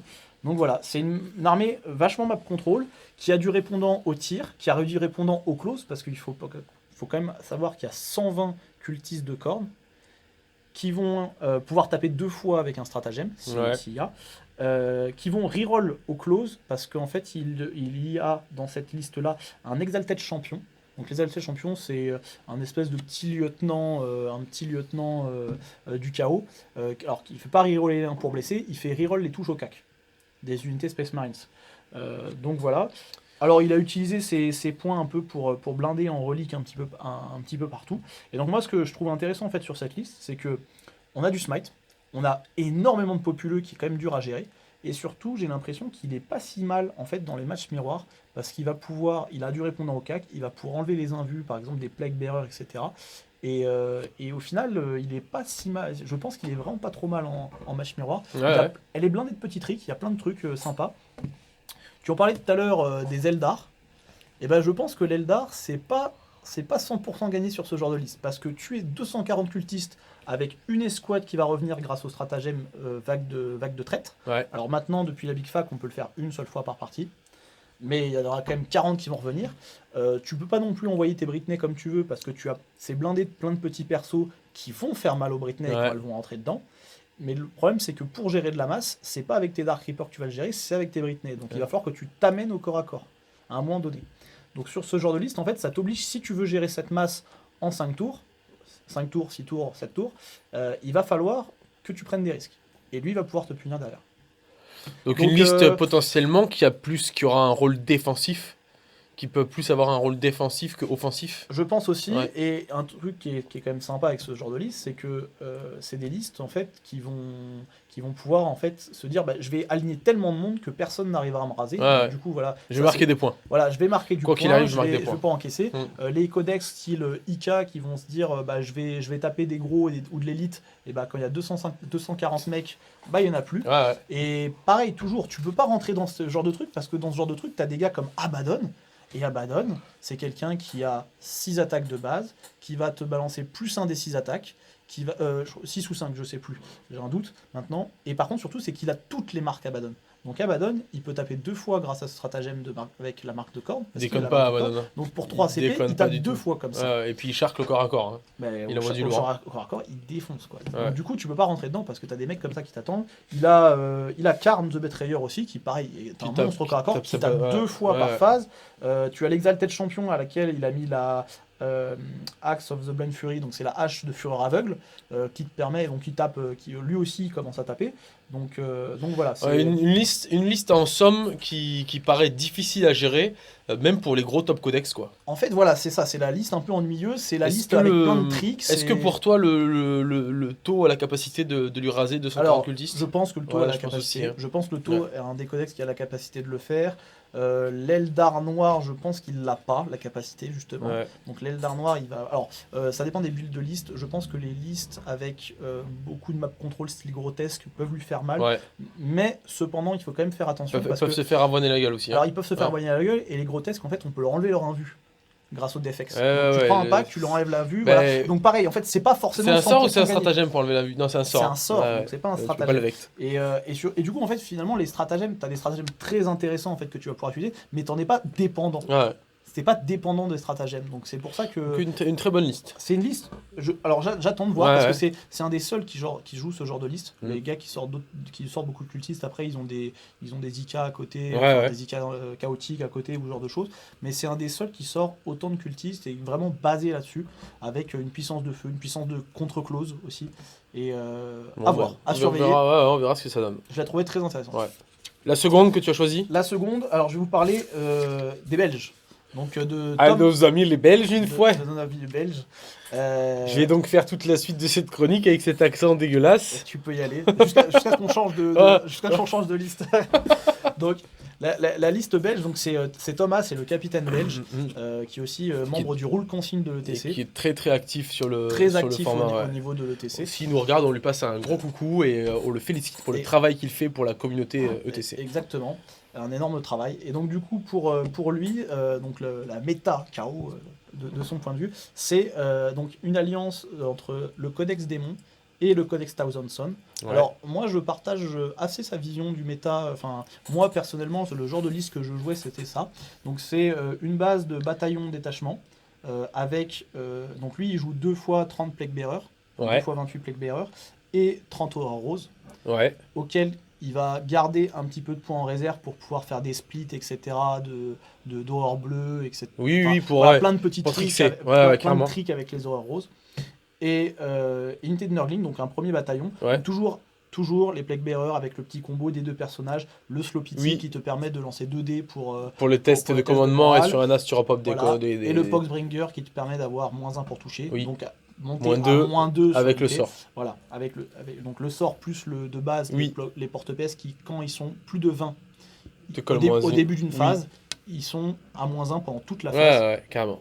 Donc voilà, c'est Ça, c'est une première sa- partie. Ça, c'est sa base. Ouais. Et derrière, il va mettre tout un contingent de Thousand Sun, de sorciers Thousand Sun. Donc lui, il a choisi Harryman et 2 Prince Démon en suprême commande, Ouais. qui lui donne vraiment c'est le socle de Ouais, son ouais. armée qui va lui balancer beaucoup de psy et qui ont aussi du contre-close parce que Harryman il déconne pas au cac et les Princes Démons non plus. Ouais, c'est clair. Et à côté de ça, il a pris un Vanguard où il a sorti 3 Shaman Zangor et un Exalted sorcier sur disque. Ok. Alors lui, il a fait le choix de l'Exalted sorcier sur disque pour avoir de la mobilité, plutôt que j'ai vu pas mal de gens sortir des Terminators, des sorciers Terminator. Oui, avoir le la petit résistance. Et Alors puis, c'est le en fait, t'es caché derrière ta masse en fait. Oui. Donc du coup, la Alors, le résistance, familier sert à quoi là? le familier en fait permet de lancer avec +1 le premier sort à chaque début. de D'accord, ouais, c'est Donc, ça permet- fiabilise ça, ton- ça ton fiabilise psy. en fait, donc il est Ok. quand même super sympa. Et bon oui, après comme tu dis, il est plus résistant, c'est vrai, mais il est moins mobile. Alors, Donc, pour ma petite expérience, moi j'ai pu tester en partie contre Fred, donc El Gringo. Il jouait une liste assez similaire, Oui. sauf que lui, il avait que 30 plagues ouais. et il avait 60 horreurs. Il avait 30 Tsangor et il avait 30 Tsangor en plus. D'accord, Et il il avait avait 3 princes démons, Harryman, le mec qui donne le plus 1 en force aux horreurs. Oui, c'est le Changecaster qui l'a aussi. hein, Le Changecaster. Il l'a aussi le Changecaster. Et puis il y avait peut-être 1 ou 2 persos en plus. Alors, à savoir que le Changecaster, ça marche sur les Princes Démons. Donc, les Princes Démons ont force 8 au corps Oui. à corps. Et sur les Shamans Zangor. Parce Oui. que les Shamans Zangor ont le mot-clé démon. Ouais. Parce qu'ils sont sur disque. Ouais, en fait. ouais. Ils ont le mot-clé démon. Alors, les Zangor n'ont pas ce mot-clé démon, Oui. mais les Shamans l'ont. Et j'ai testé une liste tyrannide assez sympathique. C'était une espèce de liste qui reposait sur 3 princes, le Swarmlord et un groupe de Tyrant Guards. Donc Ouais. les Tyrant Guards qui vont faire bouclier, qui vont prendre les PV perdus Ouais. sur les princes. Et derrière ça, il y avait les Venom Trop qui collaient -1 pour être touchés. Bon là, ça impactait que les horreurs roses. Oui. Et derrière ça, il y avait encore 40 Stealers. Et le fait est que j'ai trouvé que la liste, elle manque pas de projection parce qu'effectivement, tu peux mettre en FEP, etc., etc. Ouais. Mais il est obligé de jouer relativement groupé en début de game. Moi, ça me permet de contrôler la moitié de la map et de m'installer avec mes princes, de faire pop mes Reaper Swarm devant pour encaisser une première partie Les Smites. des smites. Et les Tyrant Guards, en fait, en une phase, il me sèche mes 18 les 18 PV Tyrant Guards, Ouais, sauf que ça m'économise parce qu'il tape, il vient chercher au corps à corps le Prince, le Swarmlord, etc. Mais le problème, c'est qu'en fait, il ne tue que les Tyrant Guards, et derrière, c'est la purge totale. T'as peut-être trouvé le contre. Mais la partie était super, et, Non, mais je pense que. et après, derrière, en plus, il y a les 40 Stealers qui sont arrivés, et ça, les Tsangor n'ont pas apprécié du tout. Les Stealers, et même les plagues, un pack de 30 plagues, je trouvais que c'était pas suffisant. En fait, ouais, c'est ça. Ouais. En fait, je pense que 30 plaques, c'était pas assez suffisant. Ouais. Après, on verra après aussi pour la liste belge. Moi, d'habitude, je jouais entre 90 et 100, Ouais. 120 plaques. J'en jouais beaucoup plus. Mais du coup, Et je sais pas du coup j'ai si entendu- 60 c'est suffisant. 60, il faut voir si c'est suffisant. En fait, ce qu'il faut se dire, c'est que la plupart des match-ups, ce que tu vas vouloir faire avec tes plagues, c'est de les mettre en réserve. Tu mets une Oui. première unité à -1, et ensuite tu vas la passer à -2. Et en fait, c'est d'avoir toujours de présenter Ouais. toujours une seule unité qui va te faire -2, et en fait qui est indéboulonnable. Ouais. C'est ça, en fait, un peu le principe du truc. Donc ça, bon, pas sur tous les match-ups. Il y a certains match-ups que tu vas faire ça. Par exemple, contre le taux, c'est très fort, parce que le taux, tu lui Oui. présentes une armée avec -2, et le taux, en fait, il va avoir un Il peu aime de pas mal ça. Alors, il va mettre tous ses buffs dessus, il va se remettre +1, etc. Mais du coup, toi, tu vas pouvoir passer en 4+1 vue, ce genre de choses. Et donc, ouais, c'est de lui présenter unité par unité, comme ça, pour un peu le frustrer. Et je pense que, bon, Thomas, c'est un peu son idée aussi sur ce genre de match-up, il va faire ça. Mais il a trouvé que rajouter 30 Aura Rose était meilleur pour sa stratégie. C'est vrai que moi, j'aime bien les Aura Rose. Hein, Ouais, ça tire bien. Ouais, ça tire bien. Il y a beaucoup de tricks à faire avec les rip-hop. À chaque fois que vous tirez, vous pouvez gratter des pas en fait, Ouais. autant pour aller choper des objectifs si vous êtes un peu trop loin, autant pour se rapprocher de l'ennemi si vous voulez encaisser une charge derrière. Non, carrément. Donc voilà, c'est un peu son idée. Alors lui il joue des Shaman Zangor, il aime bien les Shaman Zangor. Je sais qu'il en avait parlé un petit peu sur le forum de Toi aussi, de la t'aimes bien. FAQ. Moi j'aime bien les Shaman Zangor Mm. aussi, mais c'est vrai qu'en ETC je n'avais pas joué. Moi j'aime bien les Shaman Zangor quand tu les vas les allier avec des Zangor ou Parce des Zangor Concrètement, United. le Shaman Sangor permet de donner +1 pour toucher à tes Sangor, à mais là, il tous n'y en a les pas. Alors Donc voilà, là, en l'occurrence, c'est là les c'est Smiths. vraiment du Smith pas Ouais, cher ouais. et du Et de la contre-close. mobilité. La mobilité et du close hein, quand même. Ça tape comment? Alors ça a 3 attaques avec des sceptres de force, donc c'est 3 Ouais, attaques de force cinq, 5 là avec... Ouais. Non, ça sera 6, parce que c'est +1 avec le sceptre et Ouais. +1 avec le Changecaster. Ouais. Donc ça sera force 6, -1 de rend et damage D3. Ouais. Donc Ouais, ça à peut 2 être plus sympa, pour ouais. toucher, c'est Ouais. quand même... faut pas les sous-estimer, Ouais. mais c'est vraiment pour le smite à la base. Le Smite qui, lui, n'est pas Il n'est nerfé. pas nerfé, hein, Ouais. ils sont tous, bien sûr, les Ça Supreme Command. passe crème. Et en plus, c'est 24 pas de portée. Oui. C'est plus 6 Oui, de oui, portée hein, chez les ouais. Thousand Sons, faut pas oublier. Donc voilà, c'est un peu le principe de la liste. Moi j'aime bien ce genre de liste, c'était le genre de liste que je jouais. J'aimais bien, par exemple, moi je jouais pas les Shaman Zangor, j'aimais bien essayer Magnus. Alors moi je comprends pourquoi les gens jouent pas Magnus. Moi je joue Magnus parce que j'adore la figurine. Ouais. C'est plus pour une question de D'affection. figurine. Ouais, d'affection que de réellement de jeu. Mais voilà. Un peu le type de liste sur la base de plague, enfin de démons mineurs résistants, avec derrière toute une coterie de casters et qui t'envoie 20 blessures mortelles minimum par tour. Ça va, Ouais, ça pique. faut les encaisser.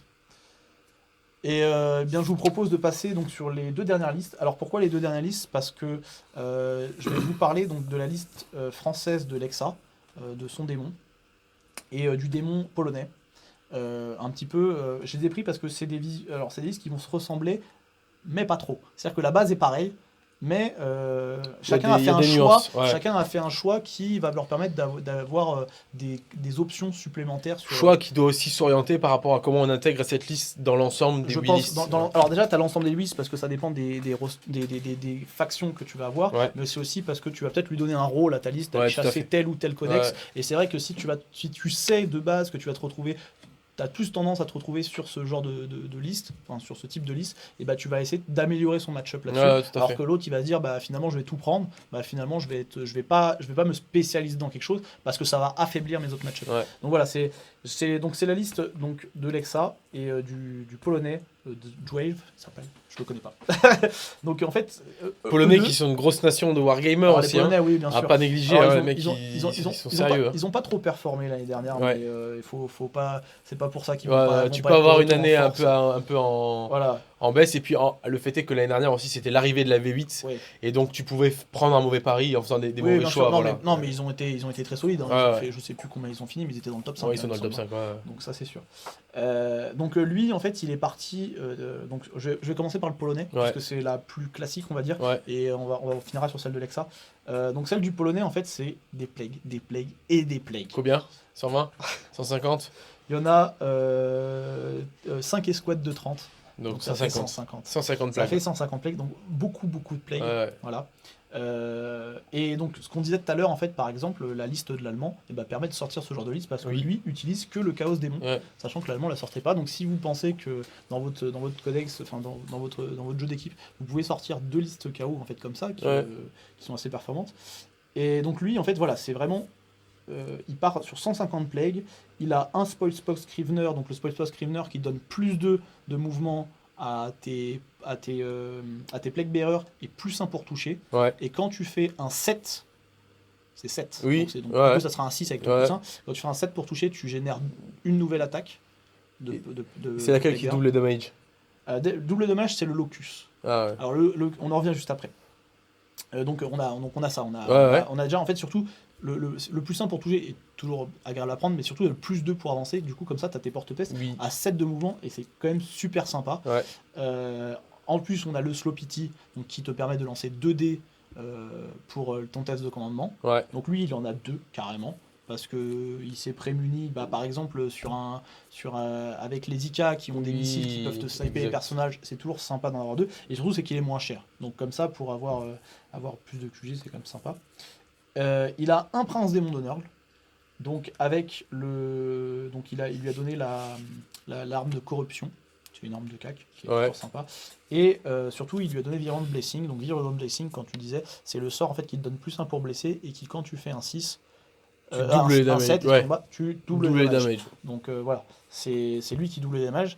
Et en plus de ça, ce qui se cumule avec le locus, qui te rajoute 1 de damage. Tu peux faire des taquets à 4 damage avec les plagues. À 4 damage avec les plagues. Puisque tu attaques à 1 damage, tu fais plus 1 avec le locus et tu fais x2. Tu peux même faire plus parce que tu peux leur payer des bannières sur les plague bearers. Ouais. Tu peux leur payer la bannière qui va te donner plus 1 aussi. Après, les plague bearers, la grosse difficulté du plague bearer, c'est quand tu as de la sauvegarde d'armure. À partir du moment où tu n'as pas de PA et que derrière tu as des custodes à 2+, t'as beau faire taper, toucher facilement, c'est difficile de passer la 2+. Alors ouais, c'est difficile de passer la 2+, mais attends, la liste n'est pas finie, parce qu'elle a quand même un peu de répondants. Donc lui, il a ce prince démon là. Il va avoir le Poxbringer qui va lui permettre de mettre le -1 pour toucher. Oui. Donc pareil, toujours la stratégie d'avoir une unité, de présenter une unité qui est dangereuse, soit qui est dangereuse, soit qui est sur des objectifs en lui mettant -2 pour toucher et plus ça en un vu. En fait, alors lui, il a combien ? Il a 13 points de commandement, puisqu'il a 2 bataillons. Il a 2 bataillons et... Combien de points de commandement le plus à l'invue ?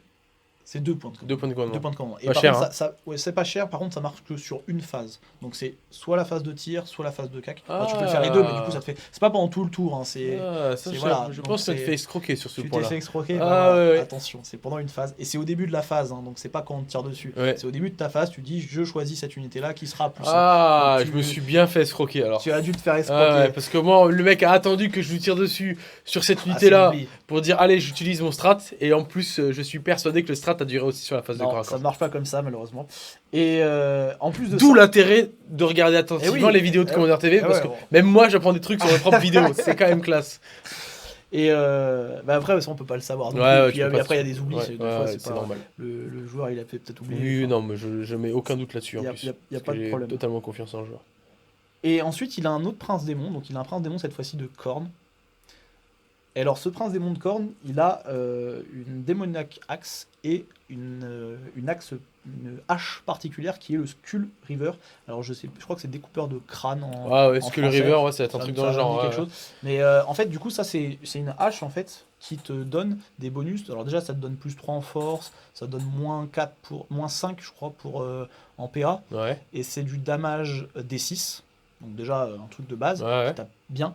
Et surtout, en fait, c'est que tu as des bonus quand tu tapes sur les super lourds. En fait, tu reroll pour blesser quand tu tapes sur les super lourds. Alors, sachant que tu reroll déjà de base, t'es 1 pour toucher. Donc, en fait, t'es à 3 plus pour toucher parce que la hache te Elle te donne fait moins moins 1. 1, ouais. La hache te fait moins 1. Donc, t'es à 3 plus, reroll des 1. Ouais. Et ensuite, après, tu as force 9. Donc, la plupart du temps, tu vas toucher à 3 plus, reroll. Et à chaque fois, tu vas rajouter des mortels sur les super lourds en plus, quand tu fais des 6. Mais là, on voit bien quand même, là, ça fait deux fois que tu cites notamment l'Imperial Knight avec la capacité, avec son missile, d'aller sniper un perso. Lui en a mis 2, donc déjà, Voilà, il se prémunit.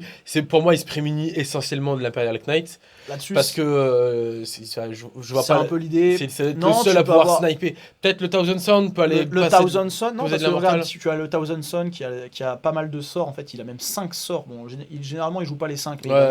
il va en avoir facilement 3 pour te La sniper mortelle les ciblée. persos. Ouais. Tu as les Eldar qui vont jouer des Rangers, tu vas avoir les East Imperium qui Ouais. peuvent sortir des Vindicars. Tu as quand même Ouais, T'as quand même quelques mecs. Ouais. Et puis tu as aussi des persos qui sont capables. Tu vois, tout à l'heure, on parlait des persos. Des persos qui permettent de libérer un peu certaines listes, style les Blue Angel, enfin les Capitaines Blue Angel, la Sainte, les Capitaines Custodes, parce que ça, c'est ce genre de persos qui permettent à ces listes d'aller chercher un petit mec au milieu des lignes. Parce Ouais. que les gars, ils ont beau être au milieu de 30 Plague Bearers, quand tu vas commencer à tirer dans les Plague Bearers et que ça va commencer à faire des trous, et bah le mec, il va peut-être réussir à s'infiltrer et aller fumer ce perso-là. Et puis quand tu as fumé ce mec-là, bah t'es quand même un peu plus furin parce que le gars, il va un peu plus tuer sur ses Ouais, carrément. donc c'est vrai que ça peut. Il se prémunit sur pas mal de choses comme ça. Donc oui, tu as raison, il y a l'Imperial Knight. Et notamment. En tout cas, il va sentir la hache, il va la sentir passer. L'Imperial Lucas. Knight, je pense qu'il va pas trop aimer. Et puis pareil, l'Imperial Knight n'a pas d'invue en plus au corps à corps. non, il n'a pas d'invue au corps à corps. Il va la sentir Mais, passer la hache du bon, démon. je pense que l'Imperial Knight, il va surtout tirer sur ce prince démon aussi. Oui, ouais. Mais après, le souci, c'est. Faut-il pouvoir le cibler? Avec le stratagème d'Imperial Knight, Oui, parce que ouais, tu ouais. peux le cibler, Ouais. tu lui enlèves l'invue et tu peux tirer même hors ligne de vue. Donc je pense que ce prince démon là, il a plus tendance à dire je vais tuer ce match-up là, mais déjà de base, je pense que le match-up est pas forcément pour l'Imperial Knight, Ouais. parce que Il avec y a 150 plagues. 150 plagues, Ouais. je suis pas sûr que un Imperial Knight Non, il arrive passe pas. en tout cas tout seul, je le vois pas. Ouais. Peut-être si on est avec une alliance Admech, Ouais. il va avoir Les les robots qui mm. vont l'aider peut-être, mais en tout cas là-dessus je le vois pas. Et le dernier ajout de cette liste, en fait, c'est le féculent Knarklo. Alors lui, il en a même carrément 2. C'est les féculents Knarklo, c'est les Est-ce que ça a une relation avec les pattes, les féculents? Non, je sais pas, mais t'en avais là-bas, j'ai vu dans ton atelier que j'ai vu que t'en avais. Mais c'est l'espèce d'arbre en fait. Je vais peut-être aller chercher. C'est des espèces d'arbres en fait qui nous permettent de désengager et tirer. Donc Voilà. le mec joue ça. Voilà, le mec joue ça, une petite arbre. Alors ça une petite arbre c'est notre ami, mon ami Philippe du groupe AOS Commander TV qui les a ramenés, je sais pas pourquoi d'ailleurs. Donc ça c'est des parce arbres qu'il va féculents. les jouer. Ouais. Voilà, les arbres féculents. Des arbres féculents. Donc voilà, il faut en manger un petit peu à chaque Un repas. petit peu. Hein, c'est Une fois par jour. les sucres lents, c'est les arbres féculents. Et donc il fait quoi cet arbre? Alors celui-là, c'est à chaque fois, au début de ton tour, quand tu as 6 pas de cet arbre-là, tu peux désengager et charger. Ouais, c'est un Et peu tu un peux- kraken. Voilà. Et tu peux aussi sprinter, enfin advance et charger. Donc ça donne en fait beaucoup de mobilité en fait Et à ça tes coûte plays. combien? Ça coûte 85 points. Un arbre? Un arbre, 85 points. Donc lui, il en a 2. Et c'est une figurine qui se joue comment? Alors Ça bouge? c'est une figurine en fait qui fep en fait, qui va fep au début de ton tour. Tu au popes premier tes tour. féculents. Voilà, tu popes ton féculent. Donc, en fait, ça fait, c'est mis en réserve et ça fait. C'est un décor. Hein, c'est un décor. Alors, tu peux pas la poser sur les décors. On vient bien de dire on pop des féculents. On pop des féculents. Bah lui, en fait, c'est un peu dans le thème. Tu sais, Nord, Ouais. c'est un peu l'amour, c'est un peu l'abondance, Ouais, c'est un peu la bouffe, tu vois. C'est Ouais. la bonne bouffe. Regarde le bon papy. Là. Et bah, il a ses petits féculents. Mais c'est excellent ça, donc ça tu te balances en FEP, Voilà, ça arrive en donc fait. t'attends le T2, forcément, pour avoir ta zone. Tu peux aussi en mettre un dès le T1. Quoi Moi, qu'à je pense présent, qu'il en a tu mis fais- 2 justement Ouais. pour ça, en fait. C'est parce que comme ça, dès le T1, il va pouvoir commencer à sprinter charger. Enfin, après, ça dépend toujours des match-up et comment ça se passe. Mais voilà, il peut déjà en balancer un, et puis après, il peut en balancer un peu plus loin. Et il peut même, s'il veut, il a gardé des. Non, il a pas de points de réserve, lui. Mais je sais que j'ai vu des gens, en fait, qui en gardent aussi des points de réserve pour les invoquer, en fait. Puisqu'avec les personnages de Nurgle, Ah, tu peux les invoquer. C'est des démons, Ouais. tu peux les invoquer. Et alors Donc, en termes de caractéristiques, tu la connais ou pas? Alors, il n'y a pas de caractéristique. C'est une figurine qui est inciblable, qui ne fait rien d'autre que faire ça, et qui fait C'est des blessures génial. mortelles, à aux unités non Nurgle qui sont autour. C'est génial. Ouais. C'est Bah ouais. excellent. Avec 150 plaques, c'est génial. Ah bah avec 150 blagues, c'est super sympa comme bonus. Donc voilà, donc lui il en a joué 2, il y en a certains qui en jouent qu'un, mais c'est vrai que 2 ça te permet vraiment de t'étaler en fait et de pouvoir avoir ce bonus un peu partout. Alors ça te donne aussi plus un, ça te donne en fait le fait que tu es couvert aussi, de base. En fait quand t'es Ouais, à portée, bon. quand toute unité est à portée, alors ça sert pas trop pour ces Pour les trucs là, plaques, ouais, mais ouais. c'est vrai que par exemple ça marche en fait sur tous les personnes qui ont le mot-clé Nurgle, donc sur un oblitérator par exemple c'est sympa aussi. Ah. Genre sur des oblitérators tu peux avoir désengagé et tirer. Ah oui parce que ça aussi tu désengages et tu tires avec. En fait, si tu peux désengager, t'es comme si t'étais jamais Ouais, engagé. t'es Kraken. Tu peux T'es fall Fly back. et Kraken. Tu peux fall back, ça te donne fly, ça te donne. Kraken. Voilà. Fly et Kraken. Putain, c'est ouf. Donc voilà. Je suis très étonné de ne l'avoir jamais vu jusqu'à présent. Et bah, c'est parce qu'on n'envoyait pas de plague jusqu'à présent, c'est pour ça. C'est parce que là, on commence à. On n'était pas sur des méta avec des plagues. Toi aussi, achète là, ton féculent. Mais faut pas le manger celui-là. En plus, je trouve la figurine assez stylée. Non, la figurine Ouais, est sympa. c'est sympa. Ok, donc c'est pas ciblable, c'est pas destructible. Donc voilà, Ça nique le game. c'est sympa. Et donc, du coup, je vous propose de passer maintenant à la liste de Lexa. Donc, Ah, Lexa, donc on lui Qu'est-ce souhaite qu'il a- tout le bonheur du monde. lui, il a pas pris de Là-bas. féculent, par contre, a priori. Alors lui, il a pas pris de féculents et il a pas de quoi les invoquer. Mais lui, il a pris d'autres choses. Donc lui, il est parti sur 120 Plague. plague. Ok. Alors, un peu moins de 120. Mais bon, il a déjà sa base. Il est parti sur 3 bataillons. Et là, moi, je trouve que c'est sympa parce que 3 18 bataillons, points de com. 18 points de commandement. Il y a de quoi faire. Et bah là, on va se faire plaisir. Et moi, je trouve justement, c'est peut-être aussi ce qui va manquer à certaines listes, c'est les points de commandement. Ouais. KO, parce que l'allemand, bon, alors l'allemand il dépend un peu moins, mais c'est vrai que si tu veux commencer à tirer 2 fois avec chaque unité, si tu veux Tu vas taper vite 2 les fois, consommer. tu Ouais, vas ouais. vite les consommer. Ouais. Même s'il est à Ozonson, donc il a le truc qui récupère sur 5 plus dans les. Ouais, mais tu Voilà. les consommes quand même Tu vite. vas quand même les Ouais. récupérer, enfin tu vas quand même les consommer assez vite.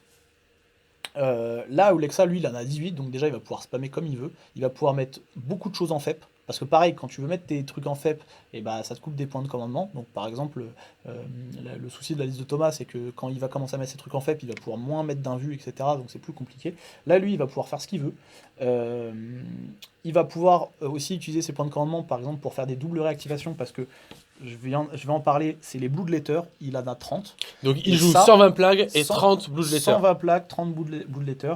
Et moi j'aime beaucoup cette unité parce que les Blood Letter c'est quelque chose qui est ultra agressif. Ouais. Le but c'est pas de les faire tomber T1, alors, sauf si l'adversaire Oui. fait une connerie, Ouais. mais c'est de mettre la pression. En fait jusqu'au T3, Ouais. le gars il doit pas faire un seul faux mouvement parce que sinon il se prend 30 plaques dans 30 Et puis il apporte un peu de pénétration d'armure qu'il n'a pas avec les plagues en plus. voilà, c'est ça. Ça Ouais. lui donne de la prestation d'armure là où les plaques n'en ont pas. Donc il a 30 Blood Letter qui peuvent te tomber à tout moment sur la tête. Il a charge à 3d6. Il peut les Ça faire arrive, taper. ça t'impacte. Il peut aussi les faire taper 2 fois. Ouais. Donc Alors c'est sympa parce que moi quand je me projette sur la façon dont il va jouer, t'as quand même une avancée inexorable de 120 plagues. c'est ça. Et en plus toi derrière, t'es obligé de te dire, de gérer tes positionnements et tes cordons en te disant il reste encore 30 Ah. connards qui tapent à force 5 PA-1 qui sont qui Qui vont peuvent- arriver jusqu'au T3 quoi. Exact. T2, T3 qui Ouais, arrivent. c'est ça. Donc ça va t'obliger toi à jouer en rétention Donc- pendant que lui, bon, il va dérouler. Exactement. Donc, lui, il va, c'est lui, il va propre. se mettre, il va prendre sa table, il suffit. De toute façon, lui, imaginons, on est dans un scénario où on va avoir des objectifs un peu au milieu de la table et Ouais. lui, il va en avoir 1 ou 2 dans son camp. Et ben, il suffit qu'il aille se mettre sur 4 ou 5 objectifs et il est déjà en train de gagner la partie. En fait. Ouais, Donc, il n'y a ouais, pas ouais. besoin d'aller plus loin. Et sauf que le gars en face, il doit aller le déloger. Mm. Donc, il doit prendre des risques, il doit s'avancer, il doit peut-être, il va peut-être à un moment, il va arriver à se dire, bah, si j'avance pas, les 120 plaques, je les tuerai jamais avant le T5 ou le T6. Et bah, du coup, il faut que je prenne des risques. Et bah, là, c'est à ce moment-là où les Blood Letter mettent une sacrée pression. Et donc, ça, par exemple, un gars impérial qui doit garder sa formation pour pas pouvoir se faire choper Ouais, ses bien tanks. sûr. Ouais. Tu vas avoir des Eldar qui vont devoir garder des cordons avec des serpents, Pour etc. protéger Pour le protéger, Reaper, ouais. pour protéger les Les Reapers, persos. les persos, Mm. enfin, Ouais, voilà. tout à fait. Et tout ça. Et donc, voilà, moi j'aime bien ça. Alors, une ou deux, ça fait beaucoup, mais déjà, Une, c'est rien bien. qu'une, en fait, Ouais, c'est bien.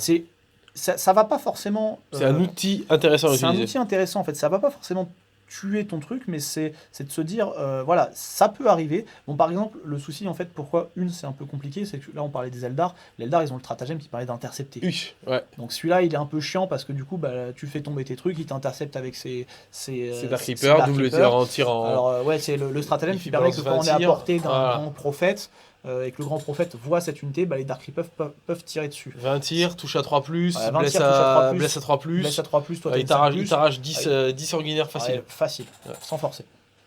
Et donc du coup voilà, tu perds déjà 10 sanguinaires, tu peux même perdre ton bonus du coup de plus Oui. 1 pour toucher Ouais, avec ouais. les sanguinaires. Donc voilà, c'est toujours chiant. Ouais. Donc c'est vrai que là, pour ces trucs-là, tu pourrais peut-être en avoir 2, peut-être. Mais voilà. Peut-être que l'Eldar, c'est pas sa C'est cible. peut-être pas sa principale cible. aussi, C'est ouais. peut-être pas sa cible, mais je pense qu'il est. Tu vois, typiquement, il faut les tomber, les 120 plagues Ouais. en Eldar. Hein, parce que voilà, les Eldar, il faut envoyer tes Britney dedans, et puis les Britney dedans, une fois, À un quand elles moment, sont elle meurt, dedans, ouais. elles vont mourir. Bah, surtout avec les damage 2 que tu vas avoir sur tes Plague Ouais. Bearers. Alors, t'auras beau avoir une 3+, ou une 2+, si tu as passé les bons sorts psy. Voilà, il faut quand même le faire. Donc et 120 plus, plaques, 30 Bouletter, et derrière, il y a du monde. encore. et derrière, on a encore un peu de monde. On a aussi la partie Hérétique Astartes. Alors, la partie Hérétique Astartes, pourquoi elle est sympa et pourquoi je l'aime bien? Alors, déjà, il y a des Oblitérators. Alors, moi, l'Oblitérator, c'est pas forcément une unité que j'aime bien. Ouais. Mais je trouve, c'est une unité intéressante. Moi, j'aime pas la jouer, je sais, parce que je trouve ça un peu trop binaire. C'est voilà, je tombe, je fais mon truc, et après je meurs et je trouve ça plus à rien. Mais ça permet en fait de pas mal de choses. Déjà, ça va pouvoir inquiéter les gros.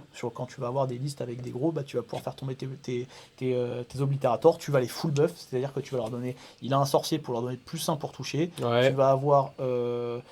Alors par contre lui il aura pas la reroll au cac, mais tu vas avoir tu vas buffer, en fait tu vas utiliser tes CP pour pouvoir avoir le bon nombre de trucs, tu vas les faire tirer 2 fois avec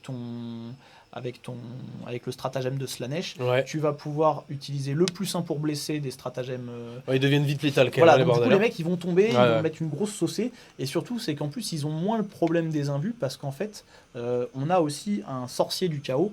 Donc le sorcier du chaos qui va déjà mettre préscience, donc +1 pour toucher Oui. sur les Ouais. Oblitérators, mais en plus il a aussi Defex, Ah, Defex il Maessis peut Satan faire qui va péter la permettre. vue. Voilà, c'est ça. Donc du coup en plus ça, pareil, quand on va comparer par exemple avec la liste du Polonais, qui lui a que des Plague Bearers, si on part sur un match miroir, et bah Lexa lui il a la possibilité de te dire bah je t'enlève ton invu, je rentre mes plagues et théoriquement je gratte du terrain. Ouais, Parce ouais. qu'en fait là finalement ça va être une armée de 120 plagues contre 150 plagues qui vont se rentrer dedans et bon qui vont un peu s'échafourer. Ouais.